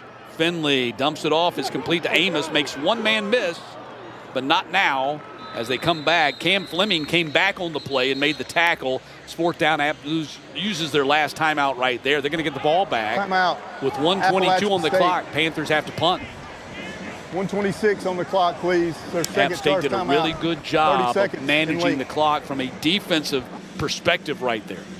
And limited the opportunities and chances for TJ Finley. When they got that quarterback sack, that really opened the door for them. So now we'll see what they can do when they get the ball back. No timeouts. That's usually not an issue. It only becomes an issue if you get down close and you get into a situation where you're having to get a field goal off. You're going to put it in the hands of J.J. Cole and see what he can do in this situation. He's had a good first half. 13 of 20 for 165 and a couple of touchdowns. Touchdown passes going to Dozier and Barnes here in the first half. Chanley on the punt. He's standing at the 24. Booming line drive kick over the head of Barnes is going to hit and roll into the end zone. So only 4 seconds off the clock, and they bring the ball out to the 20. 80 yards to go, but they've already had a 98 and an 85-yard touchdown drive in this half. Don't have that kind of time right now, but you do have time. You got a minute 18. I mean, that's plenty of time. Got to work at least into field goal range. You do have time for that. And DeFreitas, their freshman kicker out of Indiana, the current Sunbelt Special Teams Player of the Week, certainly has the leg if they can get it probably down to the 30. Coming up at the half, first half stats, highlights, and a look around the Sunbelt Conference. Cole steps up in the pocket, and now he gets sacked at the 19-yard line. So Kramer gets the quarterback sack. One of the players having to step up and get more snaps here on that defensive line today. We were told to look out for him, and here he is, number 95. Sophomore out of Port St. Lucie, Florida, and a transfer from Hampton. Ball in the air and picked off at the 34-yard line, but a flag is out. Gine gets the pick, but it might not stand. Contact with Dozier at the point of the interception. What a spectacular athletic play to make the catch, but I think that's going to be a penalty flag call. See Gine arguing his case that it was the offense that pushed off. Let's see, still waiting on the official's call from Jeremy Parker.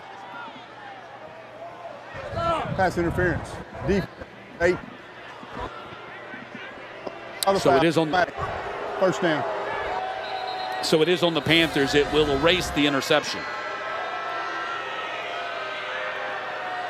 Yeah, he clearly impeded his progress.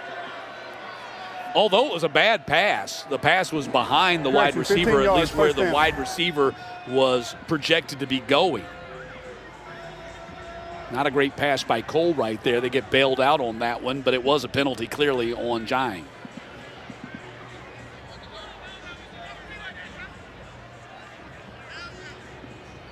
So 1st and 10 from the 33. I think that's the bottom line. You got a first down here. We got 51 seconds to play, but you got a first down. Yeah, you lost over 20 seconds off the clock right there to get 13 yards. Going to have to move a little bit quicker now. Cole, and it's caught. Great layout catch over there by Sanchez. And that's a first down at the 45, clock still moving. Well, it stops to move the chains here in the last couple of minutes, and now it's moving again as the chains are set. Cole again, caught by Cummings, still in bounds. And down to the 29-yard line. What a catch by Isaiah Cummings. And the additional run on top of that to keep from going out of bounds. And now they're close to field goal range, might be in it right here. Georgia State player down on the side of the field. Officials timeout for an injury. Yeah, let's see who it's Jordan Huff, I believe, that's hurt. The safety. Yes, right. That is Huff. What a catch by Cummings right there. He's had a big second quarter.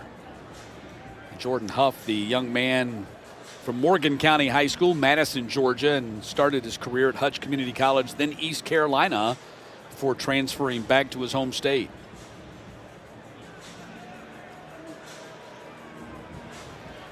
Great catch by Cummings, and yards after the catch get him now close to where you need to be for field goal range. Yeah, that was a 26-yard catch and run by Cummings, who now has 3 catches for 61 yards. And Dale McGee had specifically said, look, we struggle with big tight ends. And Cummings has come to life here as Cole has been able to target him 3 times and connect with him 3 times here in the second quarter.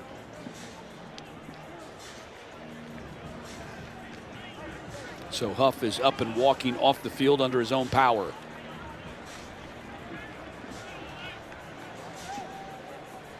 They certainly should be in range for DeFreitas now. They still got plenty of time. You got 30 seconds, so you can play for a closer field goal, maybe even take a shot at the end zone here. It'll be interesting to see. Do you take the shot at the end zone right here, or do you play to get into closer field goal range?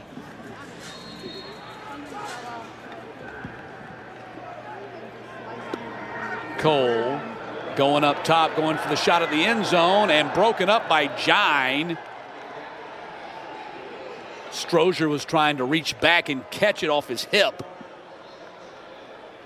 21 seconds left in the half. Gine right there with him, stride for stride, with solo coverage. Still a look at it.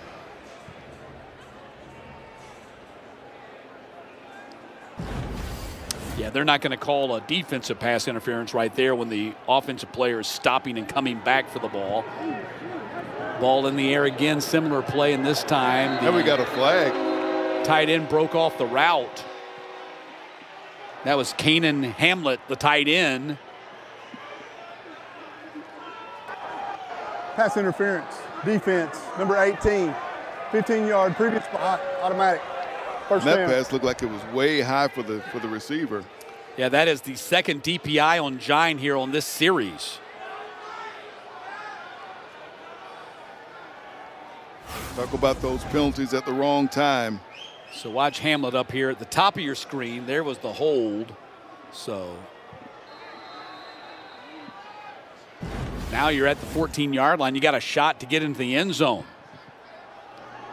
But you got to get it into the end zone. Can't throw short of the end zone. Ball goes to the end zone, incomplete. So now we're down to 11 seconds.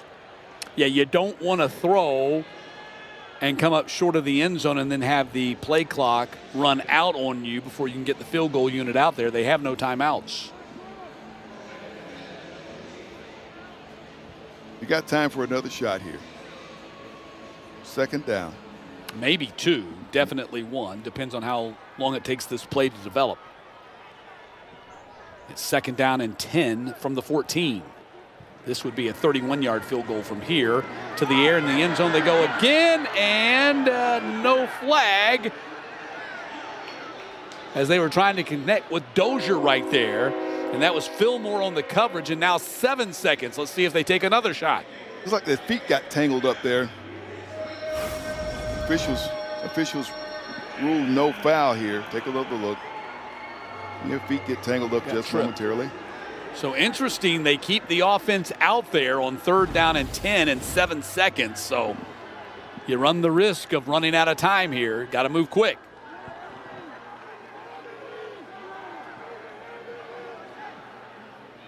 Cole, quick pass, again fade route, and nearly intercepted. Was that a catch? No, out of the end zone. And so now it will be 4th down. Causey made the catch going out of the side of the end zone. So now they will try the field goal, and this will be roughly a 31-yard attempt for DeFreitas. Looks like a 32-yard. Looks like they're going to kick from the 22, so a 32-yard kick right here for DeFreitas to try to make it a 17-0 game going to the locker room.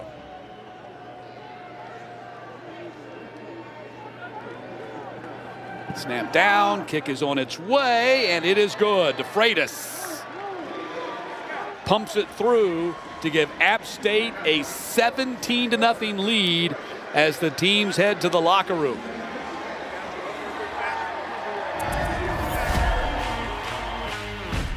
App State has never lost to Georgia State. They've won 11 in a row in the series.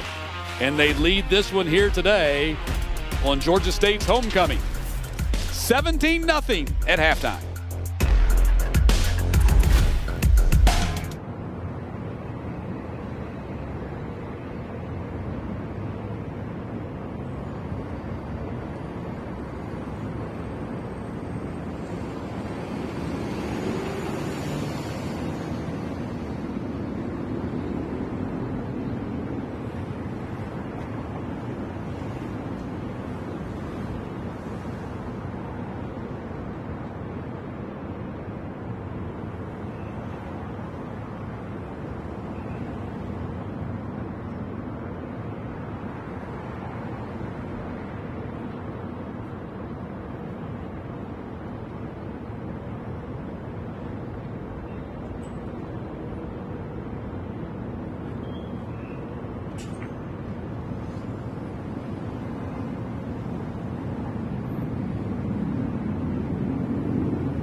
Halftime in Atlanta, App State leading Georgia State 17-0. Like to pass along our condolences and our prayers to the family of Coach Sean Clark and the App State family in its entirety. Coach Clark unexpectedly passed away September 21st.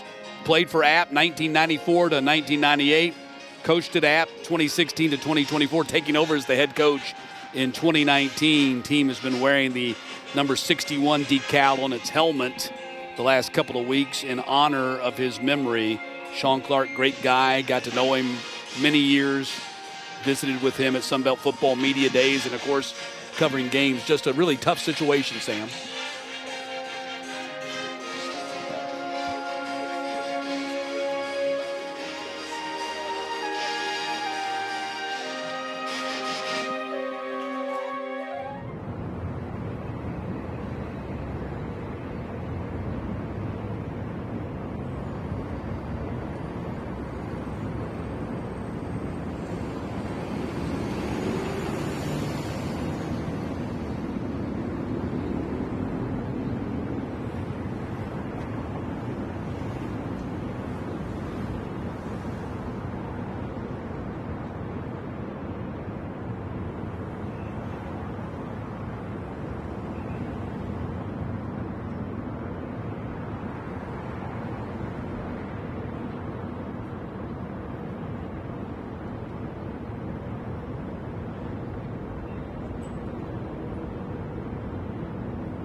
Back in Atlanta halftime, Matt Stewart along with Sam Crenshaw. Let's take a look at the first half stats. And once again, Sam, the Panthers unable to generate hardly anything at all in the rushing game, and overall hardly anything offensively. Less than 100 yards total offense here in the first half. That's even with getting Ted Hurst some targets early in the game. Still, the numbers woeful for what they need to be competitive here today. App State getting after it on defense. They got 4 TFL here in the first half. Let's take a look at the highlights pretty much all App State at this point through the first couple of quarters. Special teams doing something special. Blocked the field goal attempt by the Panthers. That was on the first series, so the Panthers come up empty. And then App puts together a 98-yard touchdown drive. That big pass by Cole out of the end zone was a key part of that drive. And then they get it out to DeBinion on the edge. Big pickup for him. You talk about his running, but he showed you something he can receive the ball as well. And then this touchdown catch. That goes to Davion Dozier, 12 yards. That made it 7-0. Then the Panthers on a 4th and 1 get stonewalled. Fleming comes up with the tackle. And then right across the middle, they dump it off to Cummings. Isaiah Cummings got really going there in that second quarter. Cummings again had 3 catches in that second period after getting shut out in the first. And then up top there, they go to Barnes. Jaden Barnes, another one of the Georgia kids with the touchdown, 14-0. And a late field goal there by App State right before halftime. And they've got a 17-0 lead here at the break. We'll check out scores around the Sun Belt Conference and get you caught up on the headlines in the Sun Belt as well when we get back.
Back in Atlanta, it's halftime here at Center Park. Credit Union Stadium have homecoming festivities going on below us right now. Get All ESPN college football all in one place with the all-new ESPN app. Unlock with the ESPN Unlimited plan or log in with your TV provider. Check it out today. All right, let's check out the scoreboard in the Sun Belt Conference. One final earlier today, and that was James Madison with a 24-14 win over Louisiana, the first ever meeting between the two teams. Alonzo Barnett had 3 touchdown passes to Landon Ellis for the Dukes, who are now 5-1 overall, 3-0 in the conference. Sam, they are 20-7 in the Sun Belt since joining in 2022. They've been so impressive. They've been so impressive since coming into the conference. Even through a coaching change, they're still rolling along. Absolutely. Kurt Signetti, who's now the head coach at Indiana, and followed up by Bob Chesney. And, of course, we saw James Madison here at Georgia State last Saturday. At halftime, Marshall leading Old Dominion 24-10. That would be considered an upset. Colton Joseph for the Monarchs, 138 passing, 43 rushing in the first half. But Carlos Del Rio Wilson, who played here in Atlanta at McEachern High School and then at Cartersville, a big first half for the Thundering Herd, 14 of 18 passing for 144 yards, also 53 yards rushing and a touchdown, as the Thundering Herd trying to come up with the big upset win over Old Dominion ahead of Old Dominion's showdown at James Madison next Saturday. That was kind of setting up for the lead in the East Division, still might be, but right now Old Dominion is trailing Marshall 24-10. One final from Thursday night as Southern Miss jumped out to a big lead on Georgia Southern in Statesboro and then held off as the Eagles made a frantic attempt to get back in that game, and Southern Miss now 2-0 in the Sun Belt West with a 38-35 victory over Georgia Southern. 2 games still coming up tonight as ULM will be at Coastal Carolina. The Warhawks still 1-0 in the conference, and Troy will be at Texas State, 2 teams that are 3-2, but the Trojans are 1-0 in the conference, and the Bobcats are 0-1. Headlines from around the Sun Belt Conference. The Offensive Player of the Week, Jalen Rayner of Arkansas State, 27 of 35 passing for 248, 19 rushes for 92 in the Red Wolves win over the Bobcats last week. The Defensive Player of the Week, Devin Lafayette of the Troy Trojans, 19 total tackles. Big game for him last week. And the Special Teams Player of the Week, the young man that you just saw kick a field goal right before halftime, Dom DeFreitas for App State, was 2 of 3 with a long of 49, and he kicked one right here on the final play of the first half to give App State their current 17-0 lead. Sam, it's halftime. We'll come back and get the third quarter started in just a moment.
Back in Atlanta on homecoming day, and the queens are being crowned. They're getting the sash, they're getting the crown or the tiara. We were having a debate about exactly what it was. Not sure which one you call it, Matt.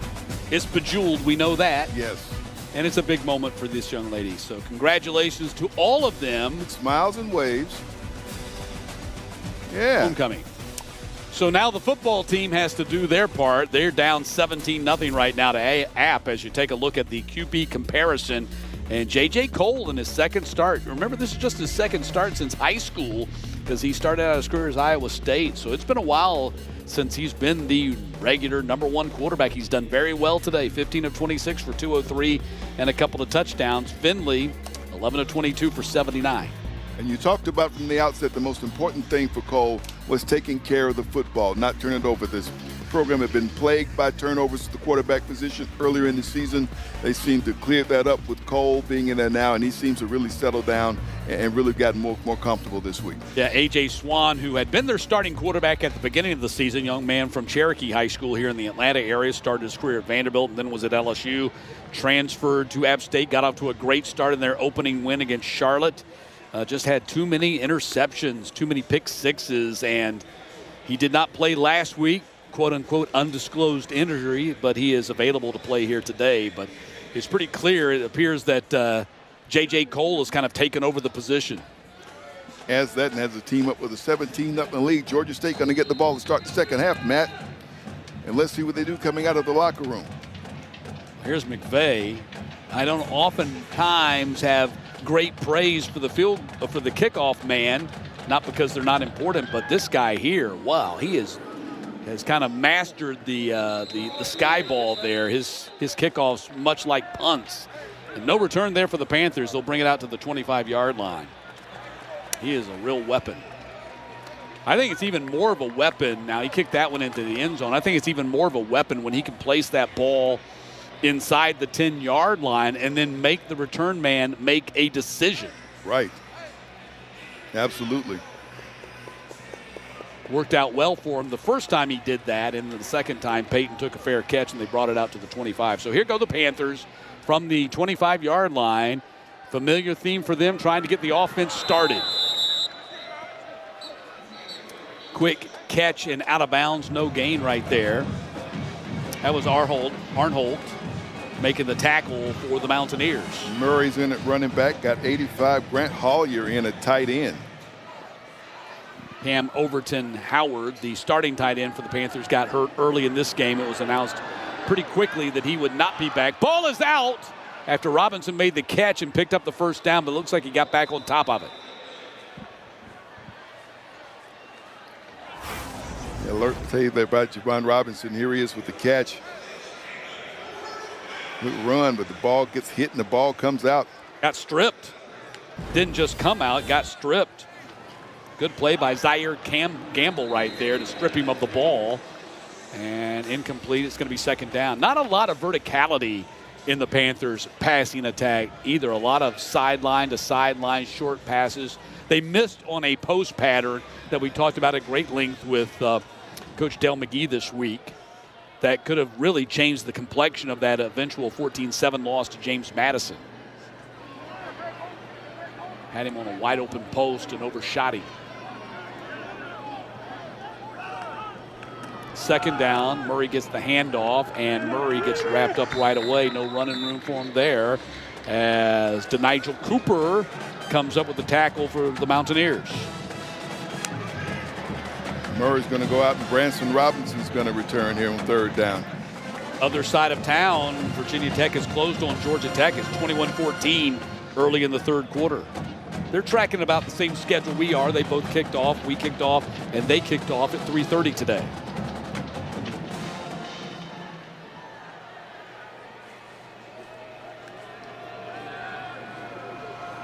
Finley had a pocket, and it's intercepted by Ferris.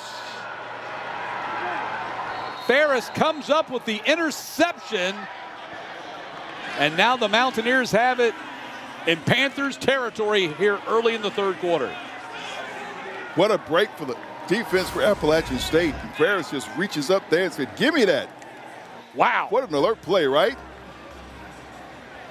Reaches up there with both hands and brings it in. Trying to connect with Hurst. Ferris has arguably been their top defensive player, certainly their leader in tacklers at that Mike linebacker spot. Gets the turnover belt. The redshirt sophomore out of Beaufort, South Carolina. And now App State gets a chance to put the hammer down here with a 17-0 lead. They take over at the Panthers 37. Let's see if they take a shot right away. Nope, instead they hand off to DeBinion. DeBinion gets outside, breaks containment all the way down to the 15-yard line. Big run by DeBinion.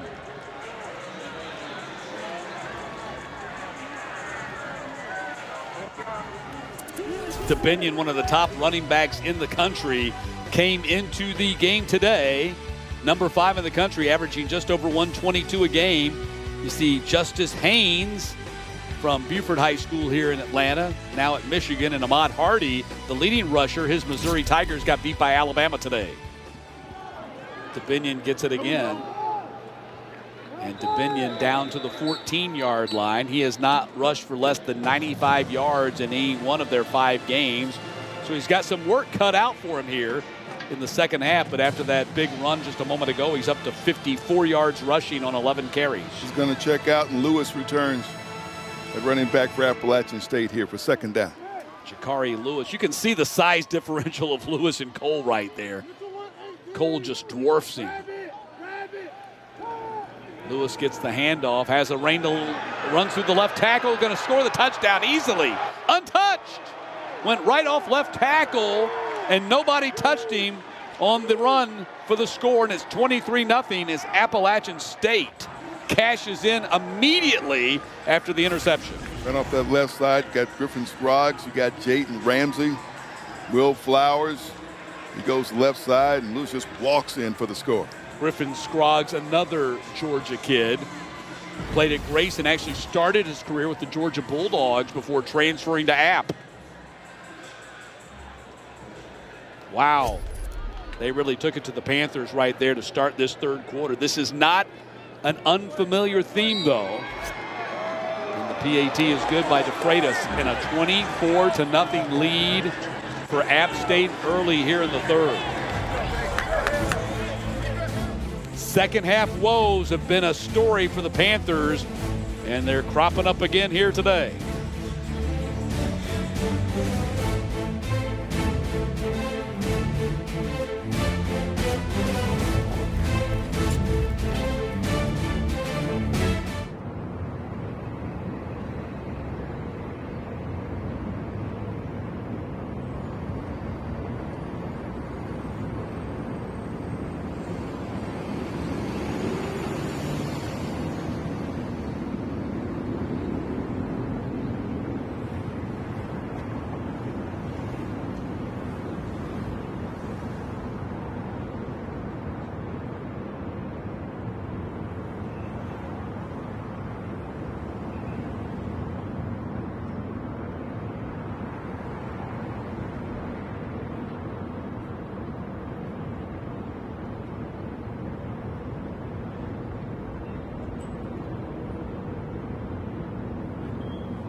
Have gotten significantly more dire here for Georgia State as App State cashes in early, gets the interception by Ferris. and then goes 37 yards for the score, and they now lead at 24-0. Coach Loggins talked to us this week about playing complementary football, and this has been even better than the game last Saturday in which they beat Oregon State 27-23. This has been pretty thorough with some long drives and now a big defensive play that led to a score on a short field. McVay with the sky kick again and going to go into the end zone. Panthers bring it out to the 25-yard line. Well, that's not the way you want to start the second half if you're Dale McGee's team. But the Mountaineers, they got their crowd fired up. Their crowd's all hyped. They've come down here to Atlanta. Cam Brown's coming in. And nothing against TJ Finley. I'm not pinning this on Finley, but when you're having trouble scoring as the Panthers have, no points here today, just 7 last week against James Madison. At some point, not saying it's Finley's fault, you just got to press a button, try something different, right? Absolutely, absolutely. So Brown's in there at quarterback. Throws, and it's complete up to Javon Robinson and a first down. Brown rolling out to the right and making this connection and moving the sticks. Right now, you just want to see some progress, see some consistency. If you're a Panthers fan, you want to see some points. That would count as progress. Brown on the run, and Brown gets tackled going out of bounds. And there's a flag on the play. There's a flag on the play. But I don't know that it was on the tackle. We'll find out here very shortly from Jeremy Parker. That's going to be defensive holding on App State. Holding defense, number 6. 10 yards added to the end of the run. First down. That's on the corner, Emory Floyd.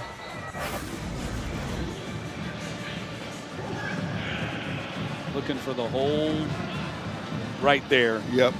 Yeah, right there. Right there on Blackburn. So 1st and 10 for the Panthers at the 43. They've responded quickly, getting the ball across midfield.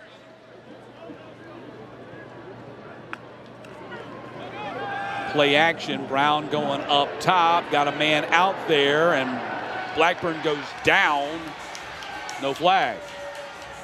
And Emory Floyd, who was just called for the hold a few moments ago, gave him the seatbelt treatment. I think the pass was a little long for Blackburn. He falls down. No penalty called on that play. So 2nd down and 10, ball at the 43.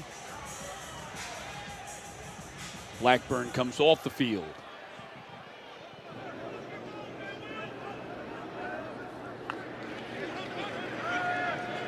Brown dumps it off to Murray. Murray, stutter step. Falls forward to the 40. Got 3 on the play. It's interesting, Murray here obviously has moved ahead of Simmons and Braswell on the depth chart. I think you can kind of draw that conclusion. Ball in the air and broken up. Going to the tight end, Hollier right there. And he got sandwiched, and it looks like his jersey is caught in the App State player's helmet, face mask. Wow, Look at the that. whole helmet comes off. How about that? Disconnect that.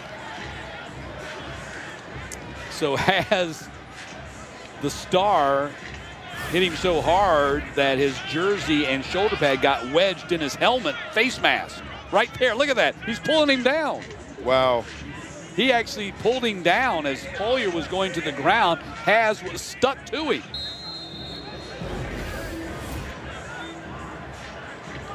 Into a 4th down, and we're going to go here, man. Does that count as a not top 10 top play? I don't know. It may. It was a funny play. So 4th down here, Panthers from the 42. Brown being flushed out of the pocket. He's in trouble. Throws. Incomplete. Ball goes over on downs. Boy, big pressure that time. Brayshawn Littlejohn, the linebacker. Transfer out of Missouri. Here he comes. Watch number 12 along with Rondo Porter. And a possession that started out with some promise ends for Georgia State. App State gets the ball back. So this is a true statement right here. The Panthers offense is not going to get any better until they get more consistency out of the offensive line. I mean, they're just bringing the heat. The Panthers are in passing situations, and Cam Brown had no protection, certainly not enough protection right there. Cole on the roll throws, and it's complete to Cummings, out of bounds at the 34-yard line, and now App State just pouring it on.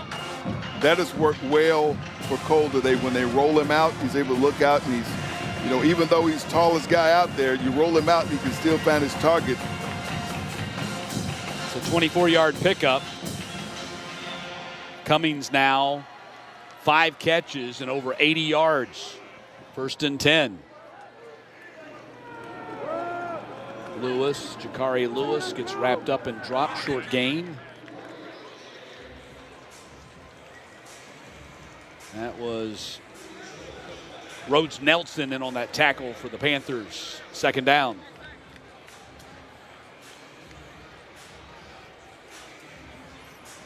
Rhodes Nelson will come off the field.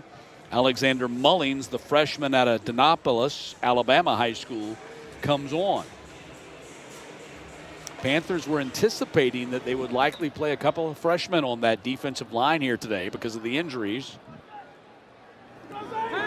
Play action, pass in the middle is caught. Hamlet, the tight end, inside the 10 and down to the 4. Kanan Hamlet, 2nd time they've gone his direction, 1st time they've connected. Just coming right across the crossing pattern, he makes the catch. He's got plenty of room to run. Just a lot of green grass out there. 27-yard pickup. App State moving at a different speed than the Panthers right now.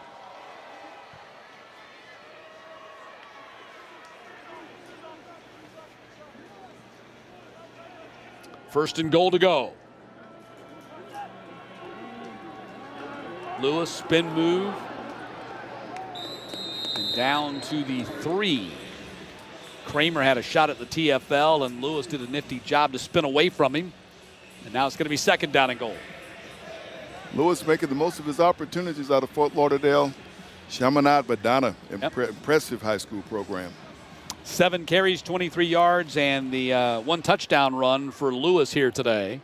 Might get another one right here. Got hit in the backfield, and this time the Panthers wrap him up.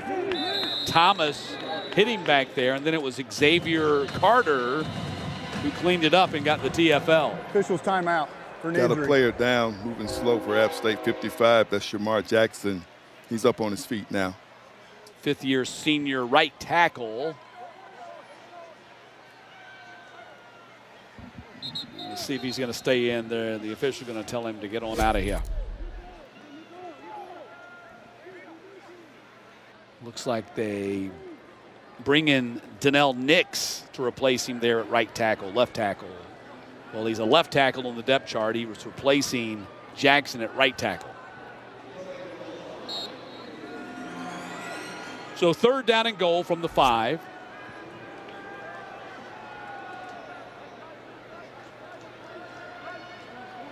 You can just see Cole's confidence growing as this game goes on. Fires for the end zone to the corner and caught. Super play by Stroman for the touchdown. What a catch by Dalton Stroman, and it is 30-0.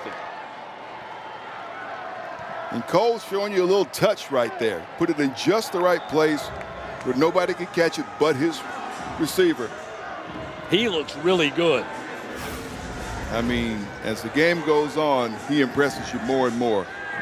You can just kind of see him coming into his own. Last week against Oregon State, his first game since high school.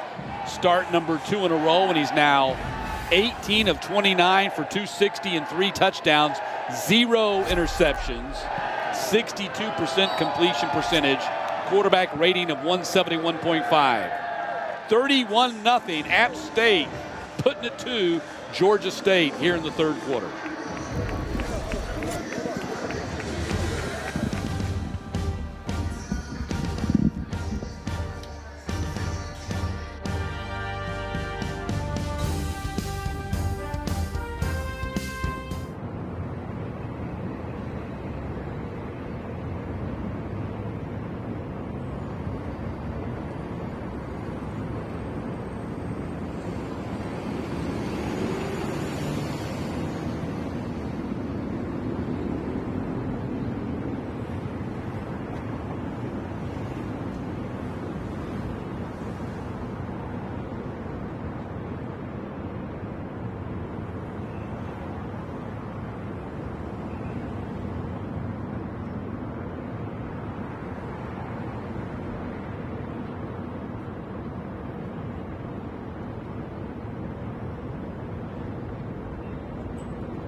back in Atlanta. App State has dominated the all-time series. Sam, that appears to be continuing today as the Mountaineers lead this one 31-0 and looking to increase their all-time lead to 12-0 in the series. Last year, much closer. That does not appear to be the case here in 2025. Not at all, not at all. And there have been some games in recent years that have been closer games where Georgia State led in the second half but weren't able to hang on and play 4 full quarters. But this one has really gotten off the rails as far as the Panther goes. Yeah, Panthers really facing a gut check right here because here in the third quarter, it was still 17-0 coming out of halftime. It's still manageable, but App State is just wearing them out here in the third quarter. And the Panthers in danger of dropping to 1-5 overall and 0-2 in the Sun Belt ahead of their big rivalry game, the biggest rivalry game on their schedule when they play at Georgia Southern next Saturday. Another school that really has had their woes this season, though. They played a very tough schedule. They played the 2 games out west with Fresno State and Southern Cal early in the season. They're 2-4 overall, so that is next Saturday at Paulson Stadium. And I believe a 7 o'clock kickoff, and that will be on ESPN+. So 1st and 10, ball at the 25. Brown stays in there at quarterback and going to try to run it. Going to get dragged down from behind by Benton. Aiden Benton, another Georgia kid out of Lovejoy High School down in Hampton, Georgia, and also started his college career at Georgia Military. 2nd down and 8. Ball is caught. Hurst trying to pick up the 1st down and does at the 38-yard line.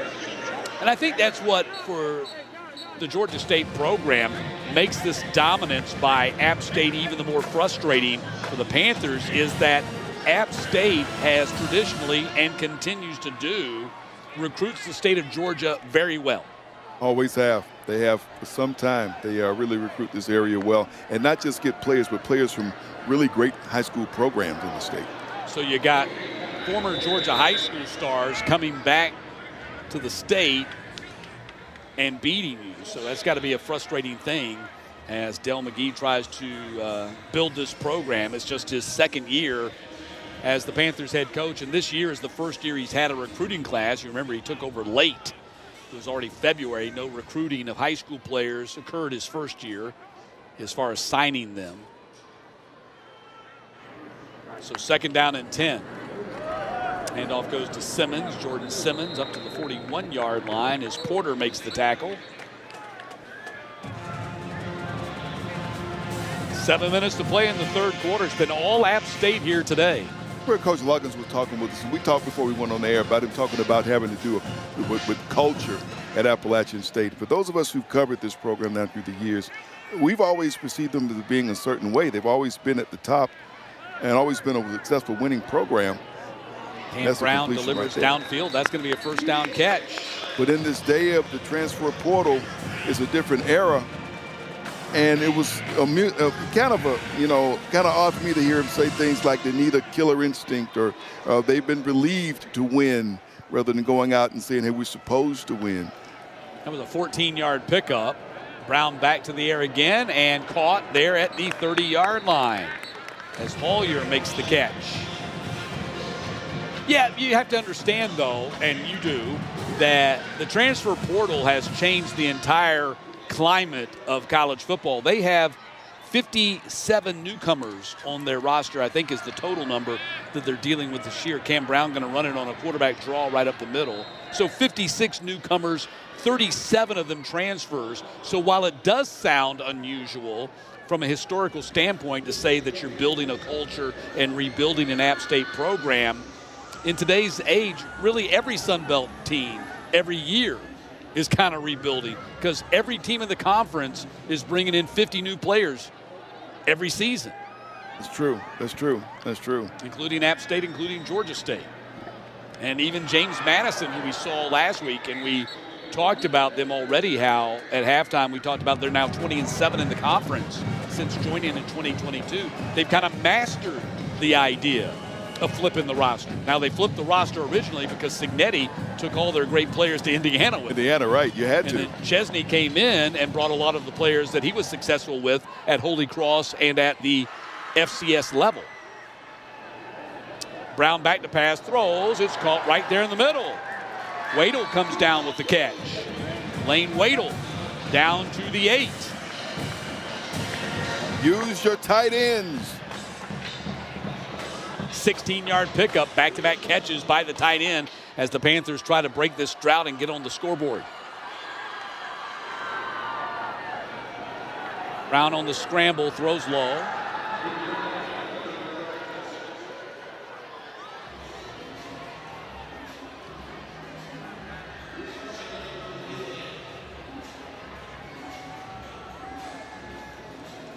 So it looks like the Panthers have some of the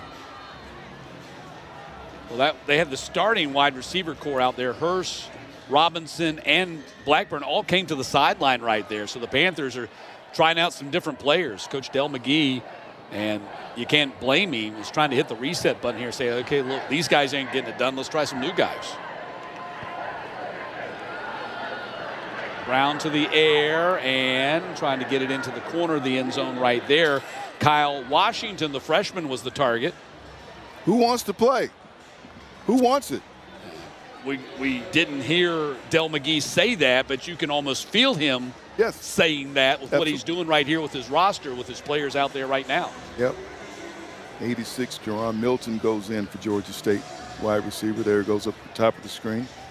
Yeah, our first, he's thinking our frontline guys are not getting the job done. Let's try somebody else. So third down.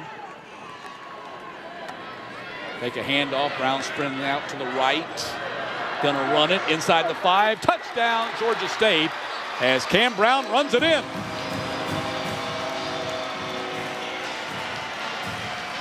Makes it 31-6.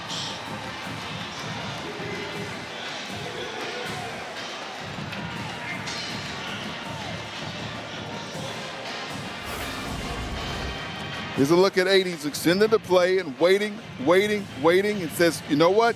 Let me see if I can get there on my own. Takes a shot, gets into the end zone. Panthers on the board. Second rushing touchdown of the season for Cam Brown, the former Northside Warner Robins star who started his college career at West Georgia. Going for 2. Why not? Brown throws to the end zone, and it is going to be incomplete. Trying to go to Blackburn right there, so the score remains 31-6. So the Panthers finally get on the scoreboard on the touchdown run by Cam Brown. App State on offense when we get back.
7-6. App State leading Georgia State, but the Panthers finally got on the board. 12-play, 75-yard drive.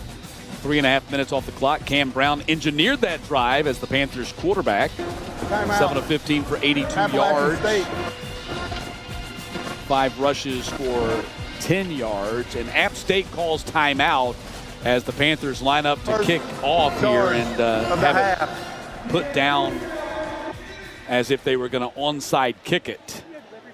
Liam Rickman, who has basically been relegated to backup kicker status here behind McAllister, was going to take that onside kick right there. The 35 just laid the ball flat on the ground. So we'll see if they continue with that. App State wanted to make sure they had the right personnel out there and be prepared for a possible onside kick right here. How about Marshall's now opened up a 38-10 lead on Old Dominion with 4 minutes to play in the third quarter. Marshall just not expecting that. Taking it to Old Dominion today in Huntington. That puts a little bit of a damper on that anticipated showdown between Old Dominion and James Madison next Saturday.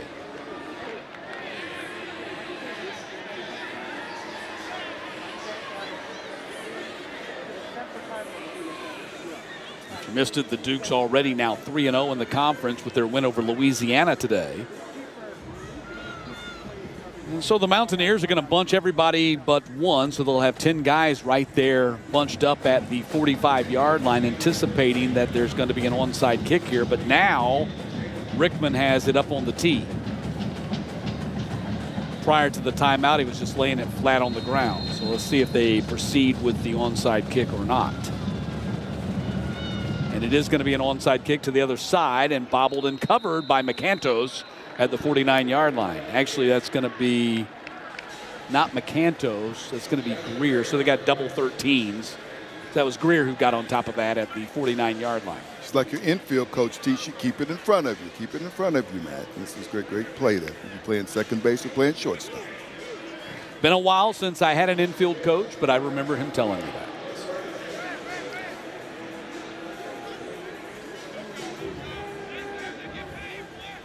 Mountaineers back on offense and more from J.J. Cole. Here he is. Cubs and Brewers tonight. Who you like? Oh, man. Going Cubbies. Pulling for the Brewers. Cole back to pass. And the ball is caught by Larkins. Larkins down the sideline. Might go the distance. David Larkins, the tight end, shed a tackle and breaks off a big gainer to the 9-yard line. Shed a couple of tackles. One that was up around his neck. Officials timeout for an injury. Missed that time by Walker. Wow, big catch and run by David Larkins, the 5th-year senior tight end out of Cincinnati. Big catch and run right there. He was thinking, I'm getting in the end zone, and finally the Panthers with a touchdown-saving tackle right there, at least for the moment. And it was the tackler who gets hurt on the play. Yeah, Bernard Causey down right now. Dale McGee going to go out there and check on him. Causey, the transfer from LSU, a star out of John F. Kennedy High School in New Orleans, never really got on the field in Baton Rouge. It was a big-time prospect when he signed with the Tigers. Doesn't look good.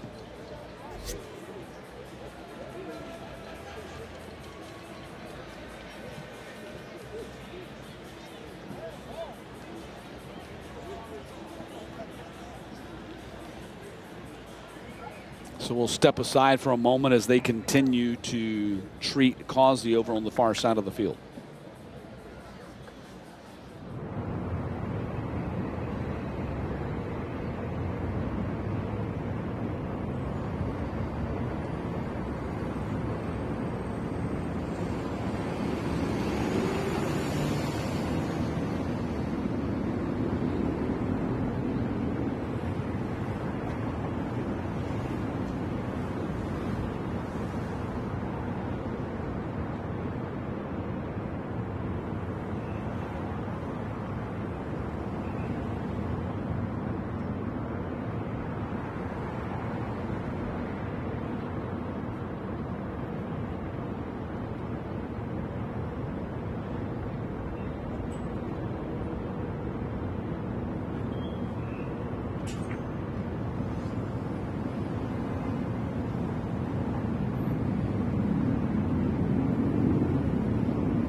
catch and run by Larkins, in which Causey got hurt on the play. You can see he went in there with his right shoulder, and almost immediately he seemed to be favoring that shoulder, and now he's walking off the field. Didn't look like there was a lot of sportsmanship going on right there, but, it's heat of the battle kind of stuff. And it's been that kind of game.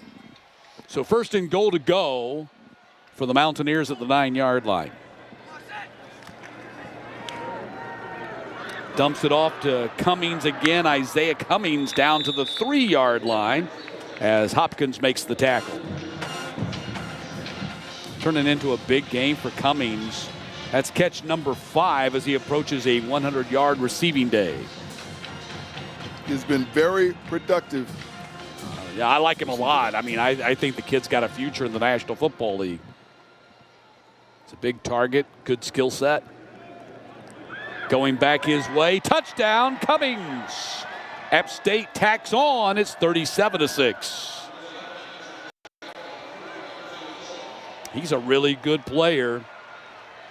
He had 21 total catches in his 5 seasons between Kentucky and Louisville. He's got 21 coming into today, add 6 more, and he's having a fabulous season. I would say an all Sun Belt kind of season for Isaiah Cummings. And it makes it look like a great decision he made to come to Appalachian State. Absolutely. Great place for him, and he's producing like this. Go to a place that utilizes and loves the tight end. Traditionally, they've always been that. And the kick is up and good. 38-6, a 3-play, 49-yard drive for the Mountaineers. And what a quarter it has been for App State as they have outscored Georgia State 21-6 here in this period. You have to remind yourself it was 17-0 halftime. It was a relatively close game at halftime. Mm-hmm. It is no longer a relatively close game. And now you want to see what you see going forward from Georgia State in this game. If Cam Brown continues at quarterback, who do you see come in to play, like we said in the last possession? Who wants to play today? You kind of feel like that's the thing that Dale McGee wants to see from his players. Who's going to go out and give the effort here in what's left of this game? Score update, former Texas State Bobcat Mason Shipley with a 48-yard field goal. That gives Texas a 13-6 lead on Oklahoma late in the third quarter of the Red River rivalry.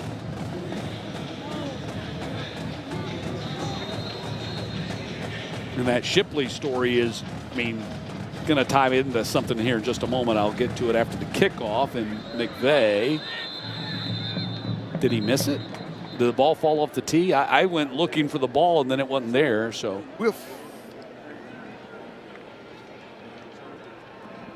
I think the ball fell off the tee. Otherwise, it would have been a penalty. Here we go. Yep, just fell right off the tee.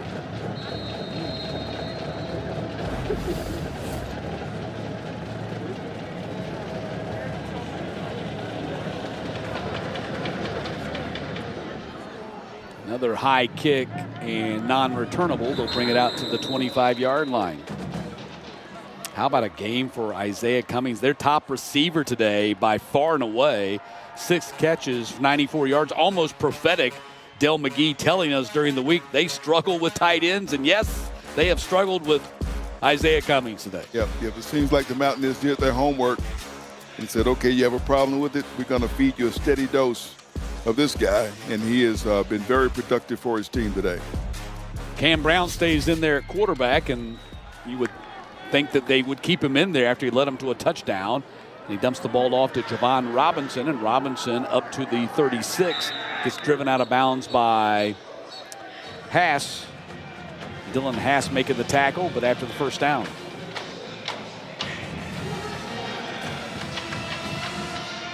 Got your starting wide receivers back in the game on this series. Brown to the air again. Throws it wide, trying to connect with Robinson. Fleming on the coverage. Brings up 2nd down and 10. What I was going to say about Mason Shipley, Texas State lost him in the spring portal. And we've talked about it before. South Alabama got killed in the spring portal this past year, including Gio Lopez, who went to North Carolina to play for the Tar Heels. Well, in case you missed the news, they've shut down the spring portal. Right. There's just going to be one portal window, and that's going to be in the winter, early January, after the National Signing Day, the first one there in December, and before the second one in February. So I applaud the NCAA for making that move. I'm all for player movement, but I believe one transfer portal window should be enough. And do it at a time, and do it at a certain time. I think they're timing it right, Matt. So 3rd down and 8. Under 3 minutes to play here in the third quarter.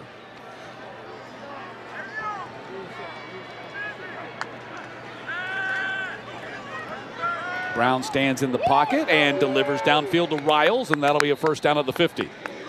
DJ Riles getting involved. Georgia State's a name we called some last season, but not as much this season. He had a 5-catch game against Vanderbilt back in September. 12 yards on the play right there.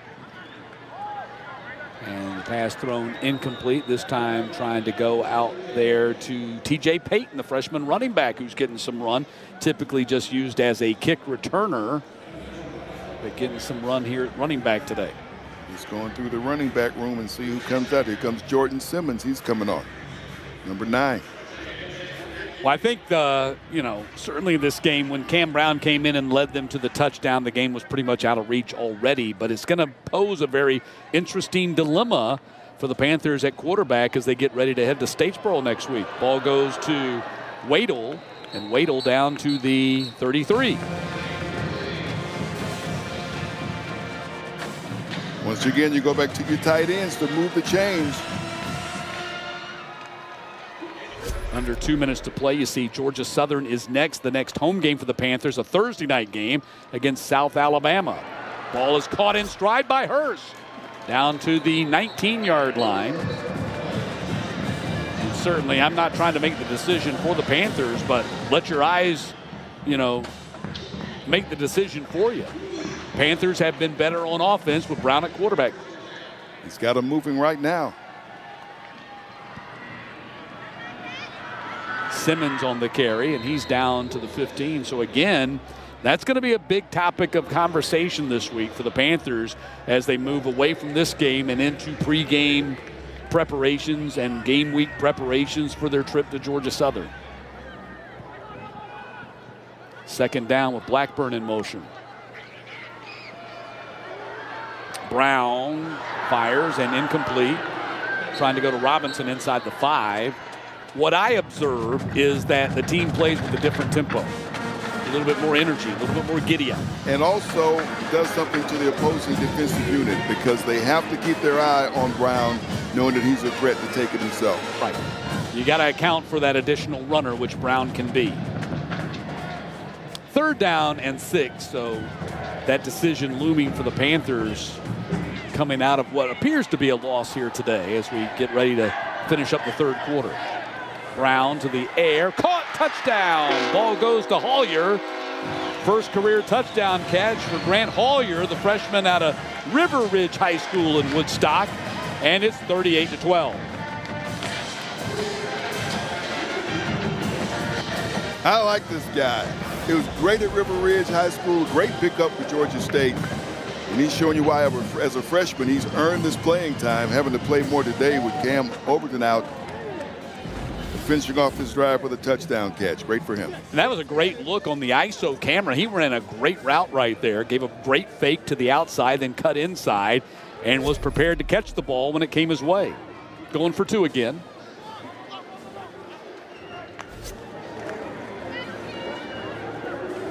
And they got it to Hurst. 38-14. If nothing else, the Panthers showing some life here after Cam Brown came in the game at quarterback. Nice pass right there to Hollier.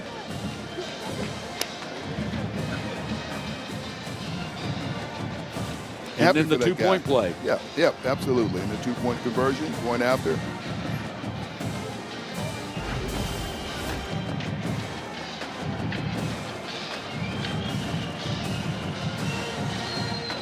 So all of this has, and Hollier gets to wear the chain, the Panther chain. Wear the chain there.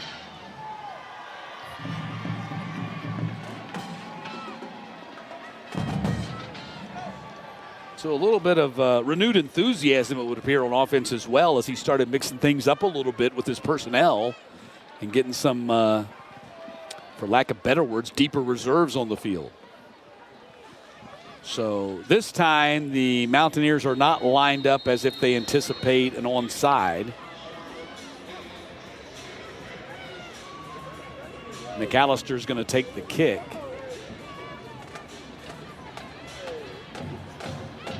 Actually got two men standing in the end zone for the Mountaineers, and a line drive kick, because that's what they were anticipating, a line drive kick. They come up to get it at the 8. Greer on the return, gets around the edge, and finally driven out of bounds. McAllister, the kicker, making the tackle over there at the 35-yard line. You love to see that. You want to see your kicker. I mean, you don't want to see your kicker doing a lot, but if somebody needs to make a play. Yeah, typically you don't want to see the kicker making the tackle, but you want to see him make the tackle if he needs to make the tackle. Absolutely. You don't want him to shy away from that thing. Think about kickers that love to do that. Think back to Kevin Butler, how much he used to get a kick out of that. Going to have a new quarterback coming in the ball game for the Mountaineers.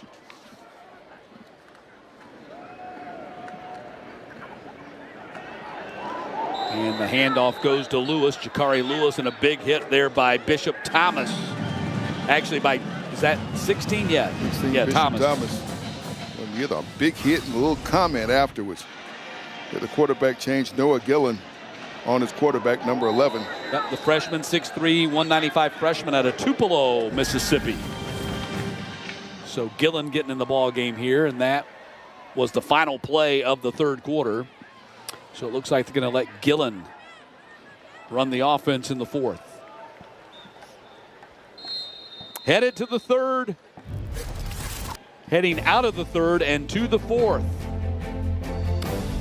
By and large, the third quarter belonged to the Mountaineers, and they lead at 38-14.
Last week, J.J. Cole got his first career start with the Mountaineers. Today, career start number 2, and he may have solidified his hold as the #1 quarterback of this program. Absolutely, Matt. He's come out and he's taken care of the football, first of all, but look at the numbers he's put up. Been very consistent today. Impressive showing from J.J. Cole. 21 of 32 for 309 and 4 touchdowns, and now Noah Gillen in there, the freshman, getting the snaps as we start the 4th quarter. Your game summary: Cole, his numbers. Isaiah Cummings, their tight end, a big day, 6 catches for 94. Cameron Brown has sparked the Panthers, albeit late in the 3rd quarter when he came in and took over at quarterback. And Ted Hurst was targeted 14 times, 6 catches for 66 yards. So 1st and 10 for the Mountaineers. Ball at the 48, just underway in the 4th quarter. And Jakari Lewis down to the 40. We may have seen the end of DeBinion today. With such a big lead, I would not think that DeBinion would get many more snaps, if any, here in the 4th quarter, which means it's going to break his streak of, consecutive games with at least 95 yards rushing. He's 12 carries for 56 today. That was a 12-yard pickup for Lewis, who stands to probably get a bulk of the carries from here on out, and another one right there. And Lewis taking advantage of it down to the 28-yard line. Jakari Lewis. Butler in on the stop there, 45. Let's look at DeBinion. The Fighting Kurt Signetti's leading Oregon 20-19. And that's early in the 4th quarter. Wow. The big national game today out of the Big Ten.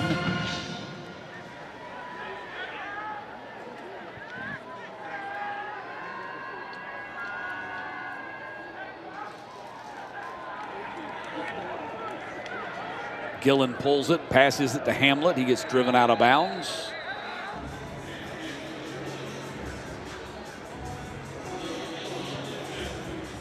I think that was DeMonte Gaston who made the tackle.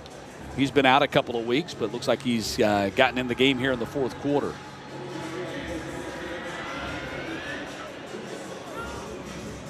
Good to get him back. Yeah, the Panthers still down Maxey and Dunson in that secondary. 2nd down. Lewis gets swallowed up. Lucius Lewis making the tackle with help from his buddy, and that Flournoy did not go today either. That was a big loss today. The freshman, who's played well by and large here in his first season with the Panthers, out with injury today.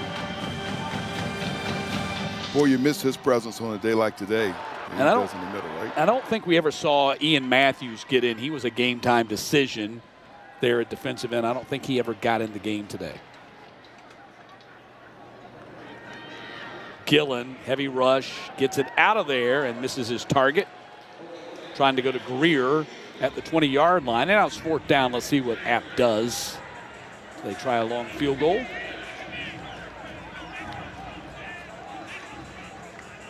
Yeah, it looks like they're going to attempt a field goal here. This would be a 48-yard attempt to get a 49-yarder last week in the win over Oregon State, on the way to winning conference honors of the week for special teamers. And this is almost straight on for him.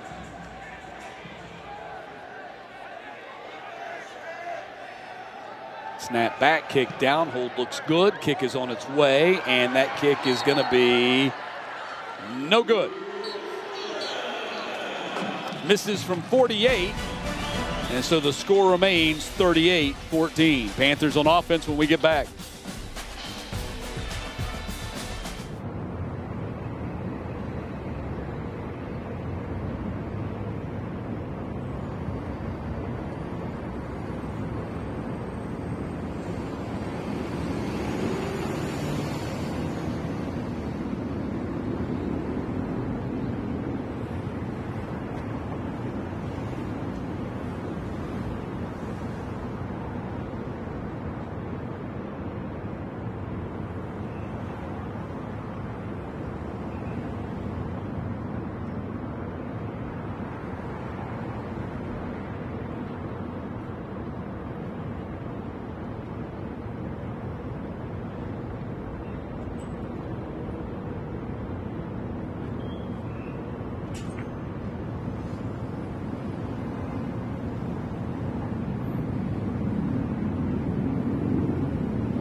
about the stunner in Huntington today as Marshall, the Thundering Herd, has indeed thundered over Old Dominion, and they're still playing. Still got 9 minutes to go in that one, and Marshall leading 48-10.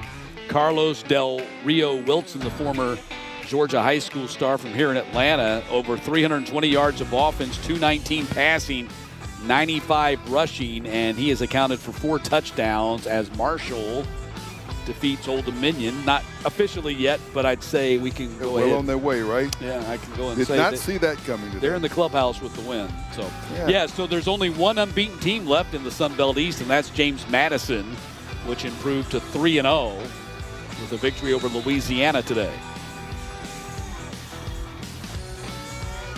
As they look to get into the Sun Belt Championship game this year. Right now, Southern Miss would be the leader in the West Division. How about that? Javon Robinson with the catch and run up to the 36-yard line. That will be a big surprise considering they won so one game new. last year. Right, you know what I mean? So much new with that program. So much new, and they were horrible. No more horrible. Ball goes to Murray out there at the 30-yard line. He gets driven back right away. Bucci Farmer in on that tackle, young man from Westlake High School. Looks like Ferris was in on that tackle as well. Bucci Farmer played at Westlake. Westlake's most famous football player, Cam Newton, having his jersey retired at Jordan-Hare Stadium today for the big Auburn-Georgia game tonight. Third down. Cam Brown intercepted and dropped. Johnson had a pick, and maybe a pick 6 if he holds on. Not a lot in front of him except green grass. Yep, you read that one perfectly. Boy, just didn't bring it in.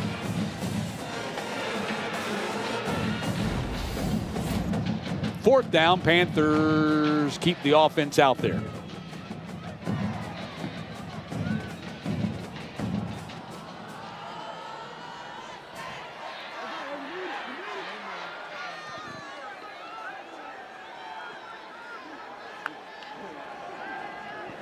Rush is coming. Brown is hit as he throws and incomplete.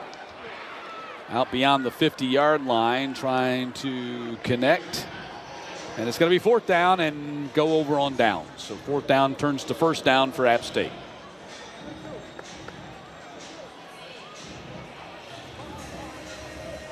And so you look at Dale McGee of frustration.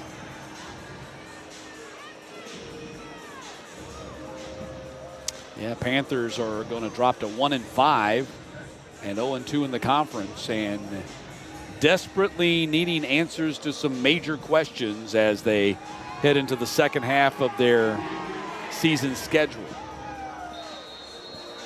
Starting with their rival Georgia Southern next Saturday night in Statesboro. So Gillen in there at quarterback, fires a dart at the 22 that's dropped by Greer.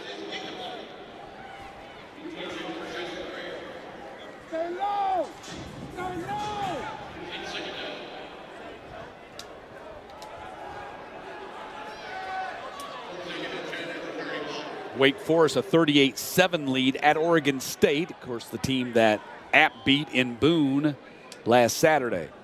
That was a big win for them. Defense really came up big for them in that fourth quarter with several stops inside the 5-yard line. Handoff goes to Lewis. Lewis down to the 27. Lewis just looks like the mode of transportation for the remainder of this game. Yep. I'm pretty sure they've probably told DeBinion, can't take your pads off yet, but you're not going to need them. Third down. Gillen fires in traffic and broken up. Fillmore was there, and it's fourth down. Let's see if they try another field goal. Deuce Fillmore getting a hand in there on that play. Knocking it away, and let's see what we do here. I think they're going to try another field goal attempt. This would be a 45-yarder, so about 3 yards closer in than his last attempt. He's 1 for 2 today.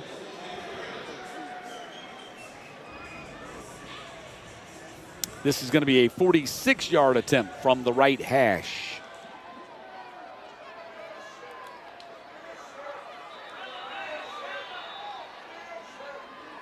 I think a timeout's been called by App. Appalachian State.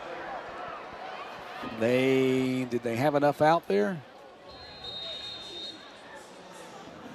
They were either a man short or they had the wrong man in there, so they burn a timeout to correct that problem. We'll step aside with 10:07 to go. App leading 38-14.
Ten minutes to go on this one. Decided pretty much in the third quarter when App State scored 3 straight touchdowns to build a huge lead. Panthers have come back and cut it, scoring a couple of touchdowns and made it a little bit more respectable from a score standpoint. But the fact remains, App State has dominated this game in the second half, which has kind of been the story in the last 2 losses here in this building against Memphis and James Madison, where the Panthers were in the game, more in the game in those 2 than they were in this one. And DeFreitas is going to try this field goal attempt again. This is going to be a 46-yarder coming out of the timeout.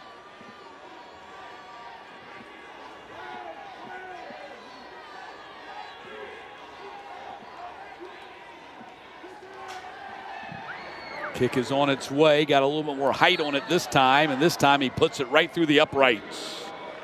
DeFreitas nails the 46-yard kick, and it's 41-14.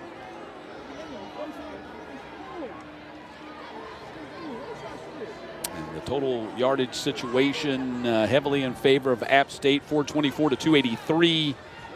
And the Panthers, this is about right on cue for these guys. Unfortunately, 459.6. They've been giving up a game, which is 12th out of the 14 teams in the Sun Belt Conference. Wow. Wow. And consider that that number was brought down last week when they held James Madison to 14. Right, right. All the more reason why Georgia State fans and obviously the Georgia State coaching staff got to be, really, really frustrated, dismayed at what they're seeing from their team today. You felt like last week you took some steps in a positive direction. Yep. You wanted to come out and see another execution like that and possibly maintain it for 4 quarters, give yourself a chance today. Yeah, that was another thing that did pop up, is that, again, the Panthers seem to fall flat in the second half. In the 3 games that they have lost against Memphis, James Madison, and now here against App State. That has been the story. Of course, you can kind of throw out the Vanderbilt and the Ole Miss games against SEC teams and the game they won against FCS Murray State. But here today, kind of similar story in that in the second half, the Panthers have just kind of not been there. And the Mountaineers, 15th in the nation, second in the Sun Belt, allowing just 87 yards rushing per game, and they have held the Panthers to 40. Panthers just continue to really struggle in the running game, which really has to be stunning given that Dell McGee's background is as a running back coach and a successful running back coach. Very successful, very successful. Of course, there's a lot of components that go into the success of a running game. A lot more important than the success of the coach in his history really has to do with the offensive line. And I think that's where, when you start breaking it down, where the Panthers are hurting most critically is on that offensive line. So second down.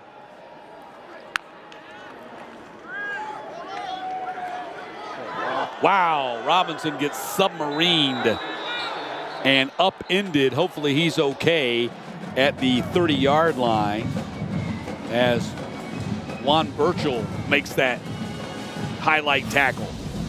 Boy, watch Burchell just go low, number 11. Man. Wow. Fortunately, Robinson didn't fall on his head. Third down.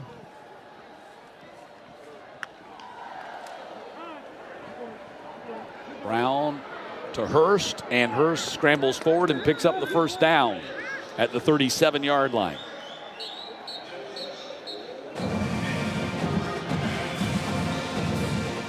First down catch by Hurst. And to kind of continue the thoughts about the Panthers' offensive line, it's a brand new offensive line this year. A.J. Johnson, the starting center, was the only returner with any kind of experience. By and large, it's a transfer portal offensive line. And almost any great offensive line you're going to find in college football at least has some seasoning to it.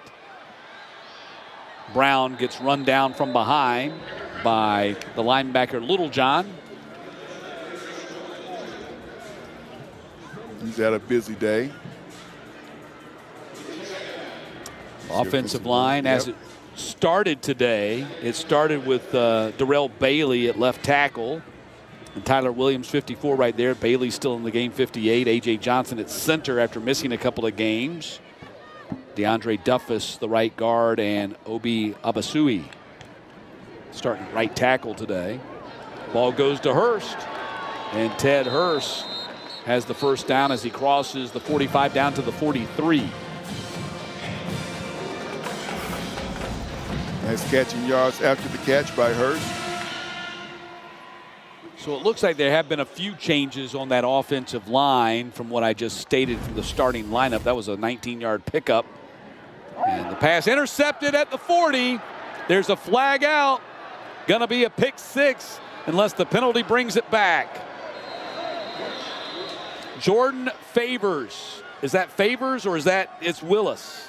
It's one. I couldn't tell because of the dreadlocks whether it was 1 or 7. But it's Jalen Willis with the pick six. Let's see if it stands.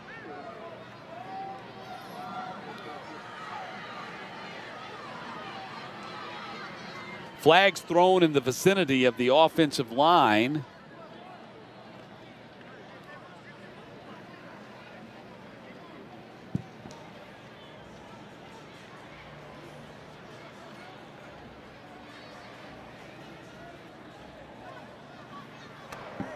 Personal foul. Roughing the passer. Defense. Be 15 yards, previous spot. Automatic. First down. So that is going to erase the penalty, erase the touchdown because of the penalty, and that was 15 Thomas Davis with the roughing the passer penalty called on him. So it allows the Georgia State drive to continue.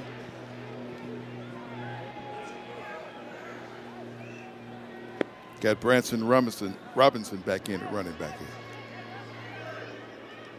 Former 5-star out of Mississippi who started his career at the University of Georgia. A couple of knee injuries there, and his days with the Bulldogs have kind of derailed his career.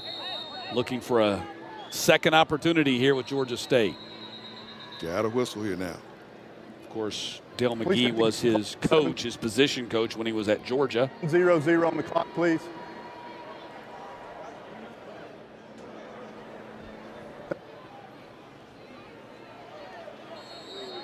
So they put 4 seconds back on the clock.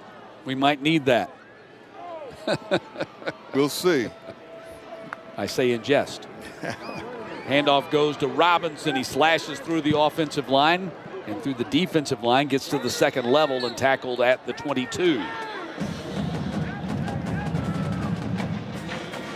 Nice run by Robinson. Panthers going up tempo, right back up on the line.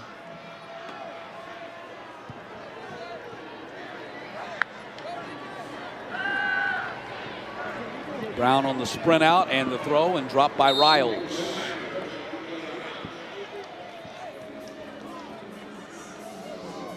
Anything, as we watch Brown here, and maybe he is going to be the starting quarterback next week against Georgia Southern, don't know. Do know that the offense has been better with him in the game, but the game was already out of hand, so you got to look at it those two ways as well. The coaches will make that decision this week in practice. But the one thing you do notice about Brown, and you like the energy that he brings to the table, he's still a little bit too inconsistent with his accuracy. If indeed he becomes the starting quarterback. Nothing wrong with the accuracy right there. He drops it in a bucket to Javon Robinson. Makes me eat my words right there. He dropped it right in the bucket for the touchdown. Perfectly thrown, and Robinson running out there, runs right underneath it, hauls it in for the score. Here's another look at Brown. Nice tight spiral right into the hands of Javon Robinson. And that makes it 41-20.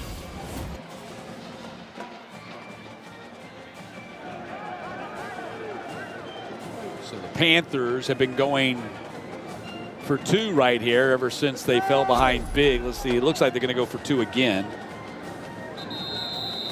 Got a whistle here in the timeout. Timeout. Georgia State.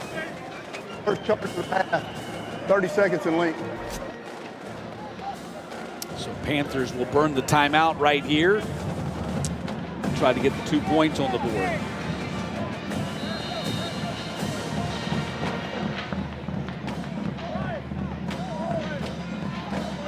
So App State coming up next for the Mountaineers. They'll be hosting Coastal Carolina next Saturday at Kid Brewer Stadium. And then they're at Old Dominion, got Georgia Southern. That's a big rivalry game. Of course, for Georgia State, it is the biggest rivalry. And then the App State fans and the Georgia Southern fans will tell you that's the biggest rivalry from their days in the Southern Conference. Ocon, yep. I'm not going to argue with them about it. James Madison on November 15th, and then Marshall on the 22nd. Next 5 games. 6 in a row against opponents in the East Division. And they're going to get a win here today and be 1-1 in the conference. So with James Madison still on their schedule, you're not out of it. Yeah. They could have something to say about Absolutely. Who wins the East, right? You're not out of it. The Panthers going to 0-2. That makes it a little bit more difficult. But really, it's kind of inconsequential to be talking about a division race right now with the way the Panthers are playing. But at 0-2, it does make it a little bit more difficult. You get to 0-2, it's going to be hard to win a division title with 2 losses, especially in the East where James Madison's already 3-0. Southern Miss at 2-0, leading the West. Joseph made the trip down from the mountains. Yeah, he did. They told us it was down in the 40s this week when we talked to them overnight. It was down in the 40s. Nice. I've been up there when it snowed. I know. You were there for the snow game. I was out there for the snow game. I've been up there when it snowed, yeah. I actually called the first ever Sun Belt game that they played, and they got wiped out by South Alabama. I did the game with Al Groh. He was my color commentator. did the game there. That was back in 2014, and we left the stadium that day, me and Al Grohl, and we were like, wow, App State made a mistake jumping up to FBS. But before the year was over, they proved that we were wrong because Satterfield got that thing turned around, and they actually finished, I think, with 5 or 6 wins in the Sun Belt that year. And they've been going ever since. App State's top performers today, J.J. Cole's got to be at the top of the list. 309 yards passing. Lewis has carried the load here late, getting some yardage late, 57 yards rushing. Cummings, of course, has been their big pass catcher, 6 for 94. And Ferris, an interception to go along with his 4 total tackles and a TFL. So Panthers going for the 2 again.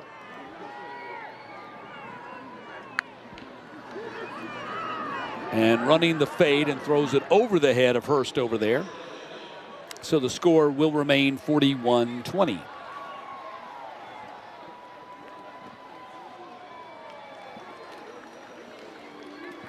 And now we're down to 6:25 to go. Well, as you said earlier, Matt, you know, the fact that the Georgia State offense has moved some since Cam Brown comes into the game raises the question as far as going forward, what to expect next Saturday night against Georgia Southern. Will you see more of him? Will we see TJ Finley? Will it still be a 2-quarterback system? Will he still play both? You know, it's really hard to judge. I mean, it's clear to the eye here that the offense has been better with Cam Brown in the game, but you also have to take into account the game was already out of hand when he came in. So he wasn't playing the same, you know, against the same intense defense or intensity of the defense. You might draw that conclusion that Finley was playing against. And he didn't come in and start really running the show till it was 31-0. So you got to take all of that into account. That's the coach's job, and they'll break down that film. They make that decision this week. Rickman's going to onside kick it. The ball is loose. Did the Panthers get on top of it? I think App did at the 47. Everybody's pointing in different directions here. App says they got it. Georgia State says they have it. All that matters is the guy with the white cap. What does he say?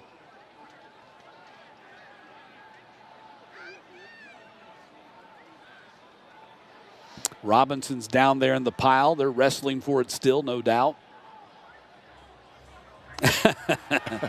Well, Panthers have it. Wow. So the Panthers have recovered the onside kick, and it looks like Branson Robinson is the guy who got on top of it. So things could get a little interesting here.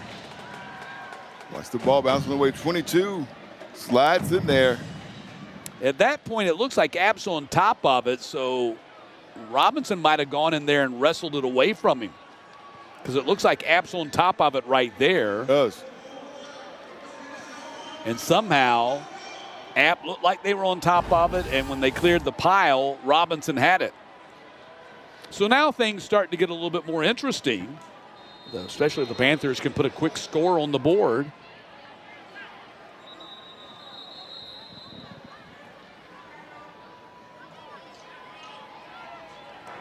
The ruling on the field is recovered by Georgia State. Previous play is under video review. So we're going to take another look at that right there.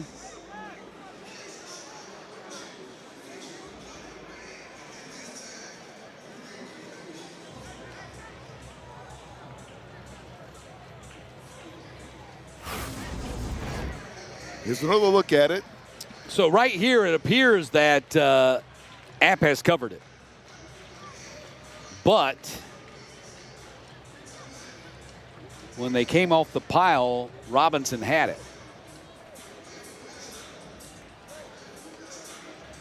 Yeah, how are you going to overturn that? So right there, you can see it appears that he's on top of the ball, and his body's on the ground, so he should be down, right?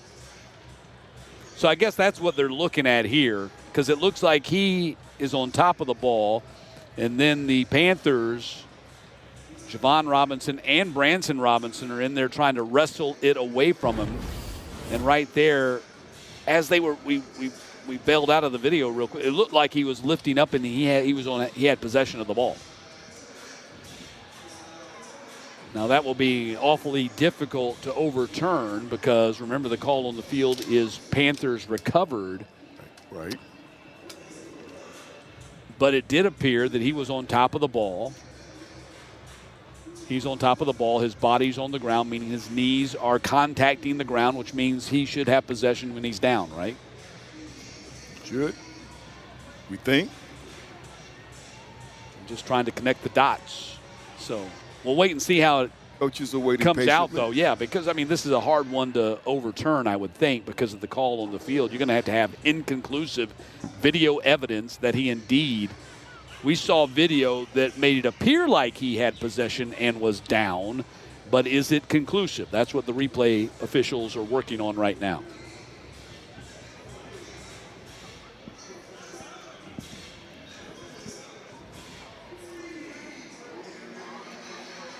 So they're looking at it from the end zone camera, and what I'm told, and zooming in.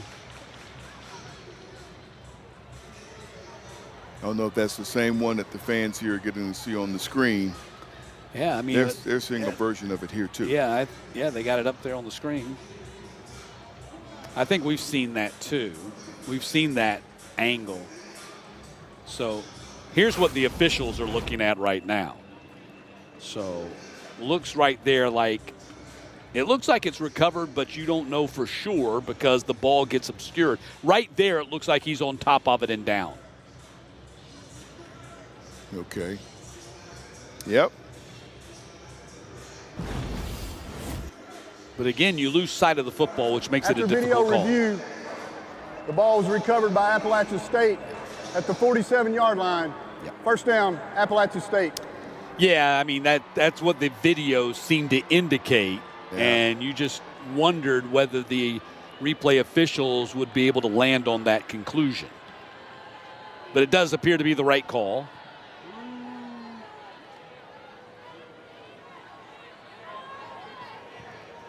So the Panthers will bring the defense out, and App will bring the offense out.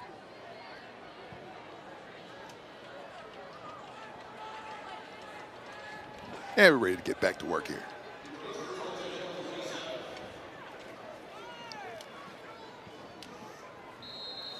.255 to go, and out in Oregon, and Indiana leads the Ducks 27-20. Got a new running back here.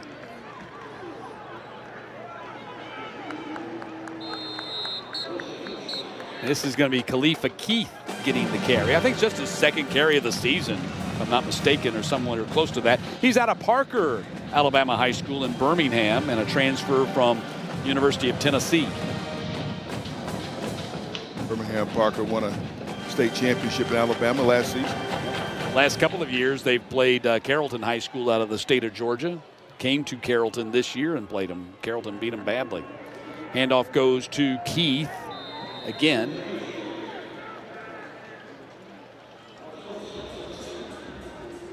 at this point, App State's objective is to get this game over with.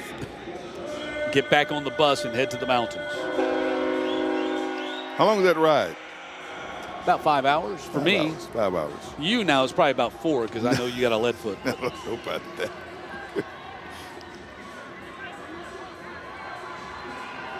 Third down.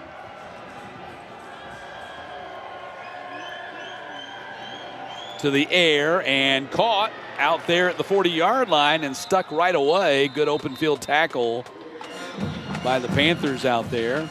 It's going to bring up fourth down. Timeout. Timeout, Georgia State.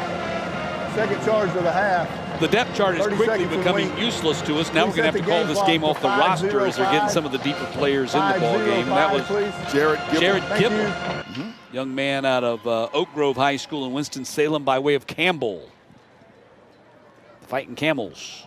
Ah, Bowie's Creek. Yep. Been to Bowie's Creek. Have you? Never saw the creek, though. So it's fourth down. How can you go to Bowie's Creek and not see the creek? It wasn't where I was going. I was there to go call a game at Campbell.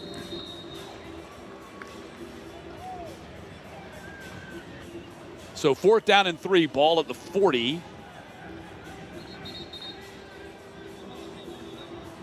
And they bring the offense out. They're going to go for it right here. This play will take us under 5 minutes left in regulation.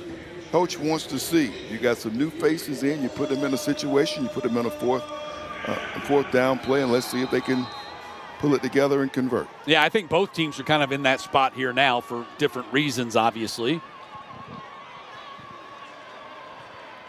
A number of players are getting some live scrimmage time right here.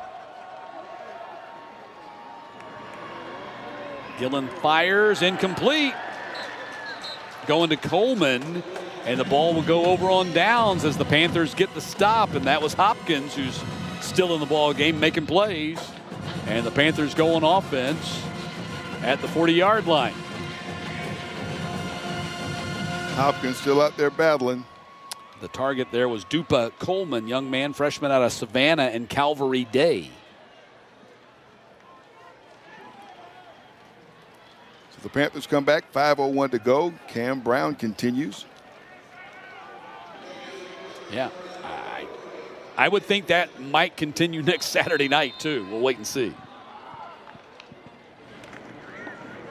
Brown fires in the middle, and it is caught at the 49-yard line by Ted Hurst.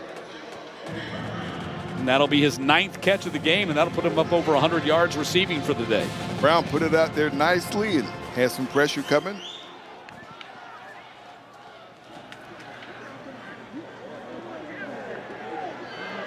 Brown going to run it and get tackled out of bounds at the 49 by Sandstrom.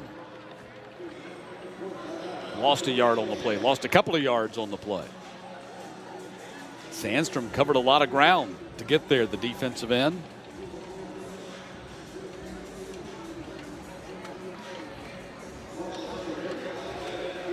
Approaching the 4-minute mark.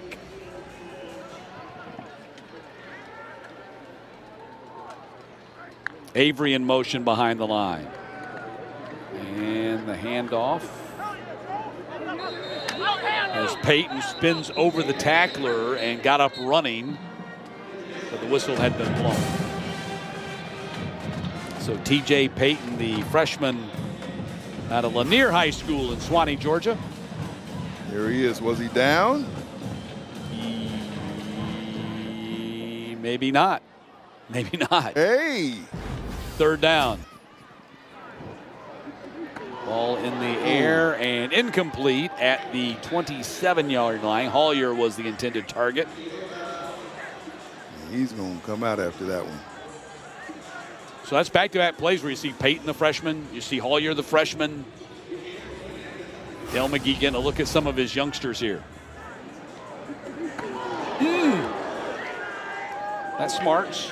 Yeah, he came out of the game now. DJ Burks. On the sideline. It'll be okay. Safety was the one who took him out at the knees. 4th down for the Panthers. Heavy rush. Brown steps up in the pocket and fires a dart, incomplete, looking for Hurst. And the ball goes over on downs. App State back on offense now with 3:28 to go.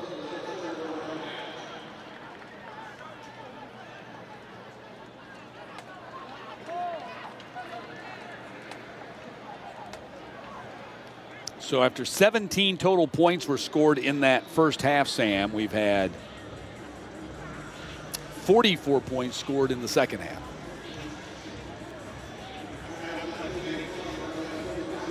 And with this late rush, the Panthers have been able to get their offensive numbers up to 357 total yards.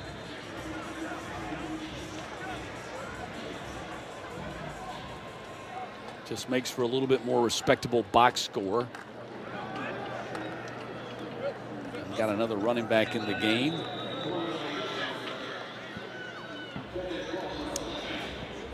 That's going to be Kamani Alexander, who's been on the kickoff returns.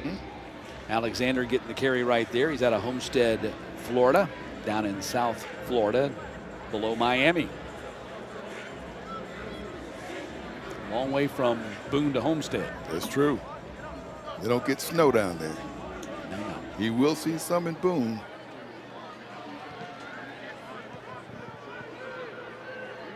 Second down.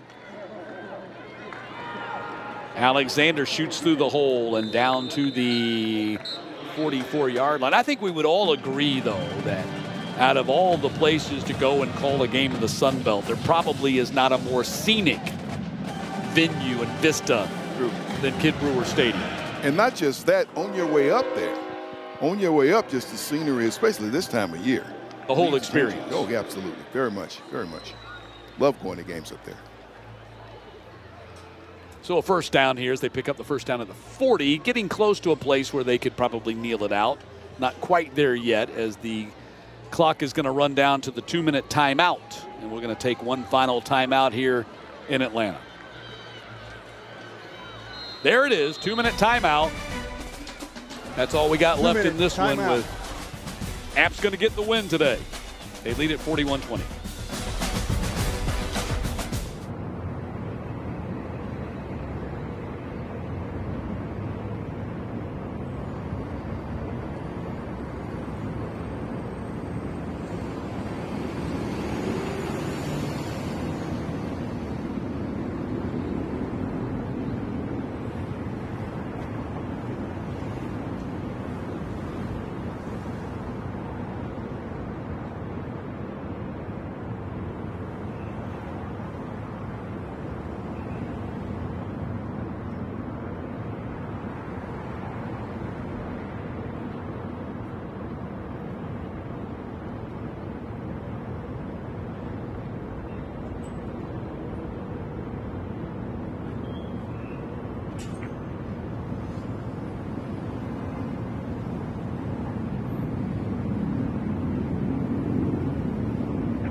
This Saturday coming to an end in downtown Atlanta.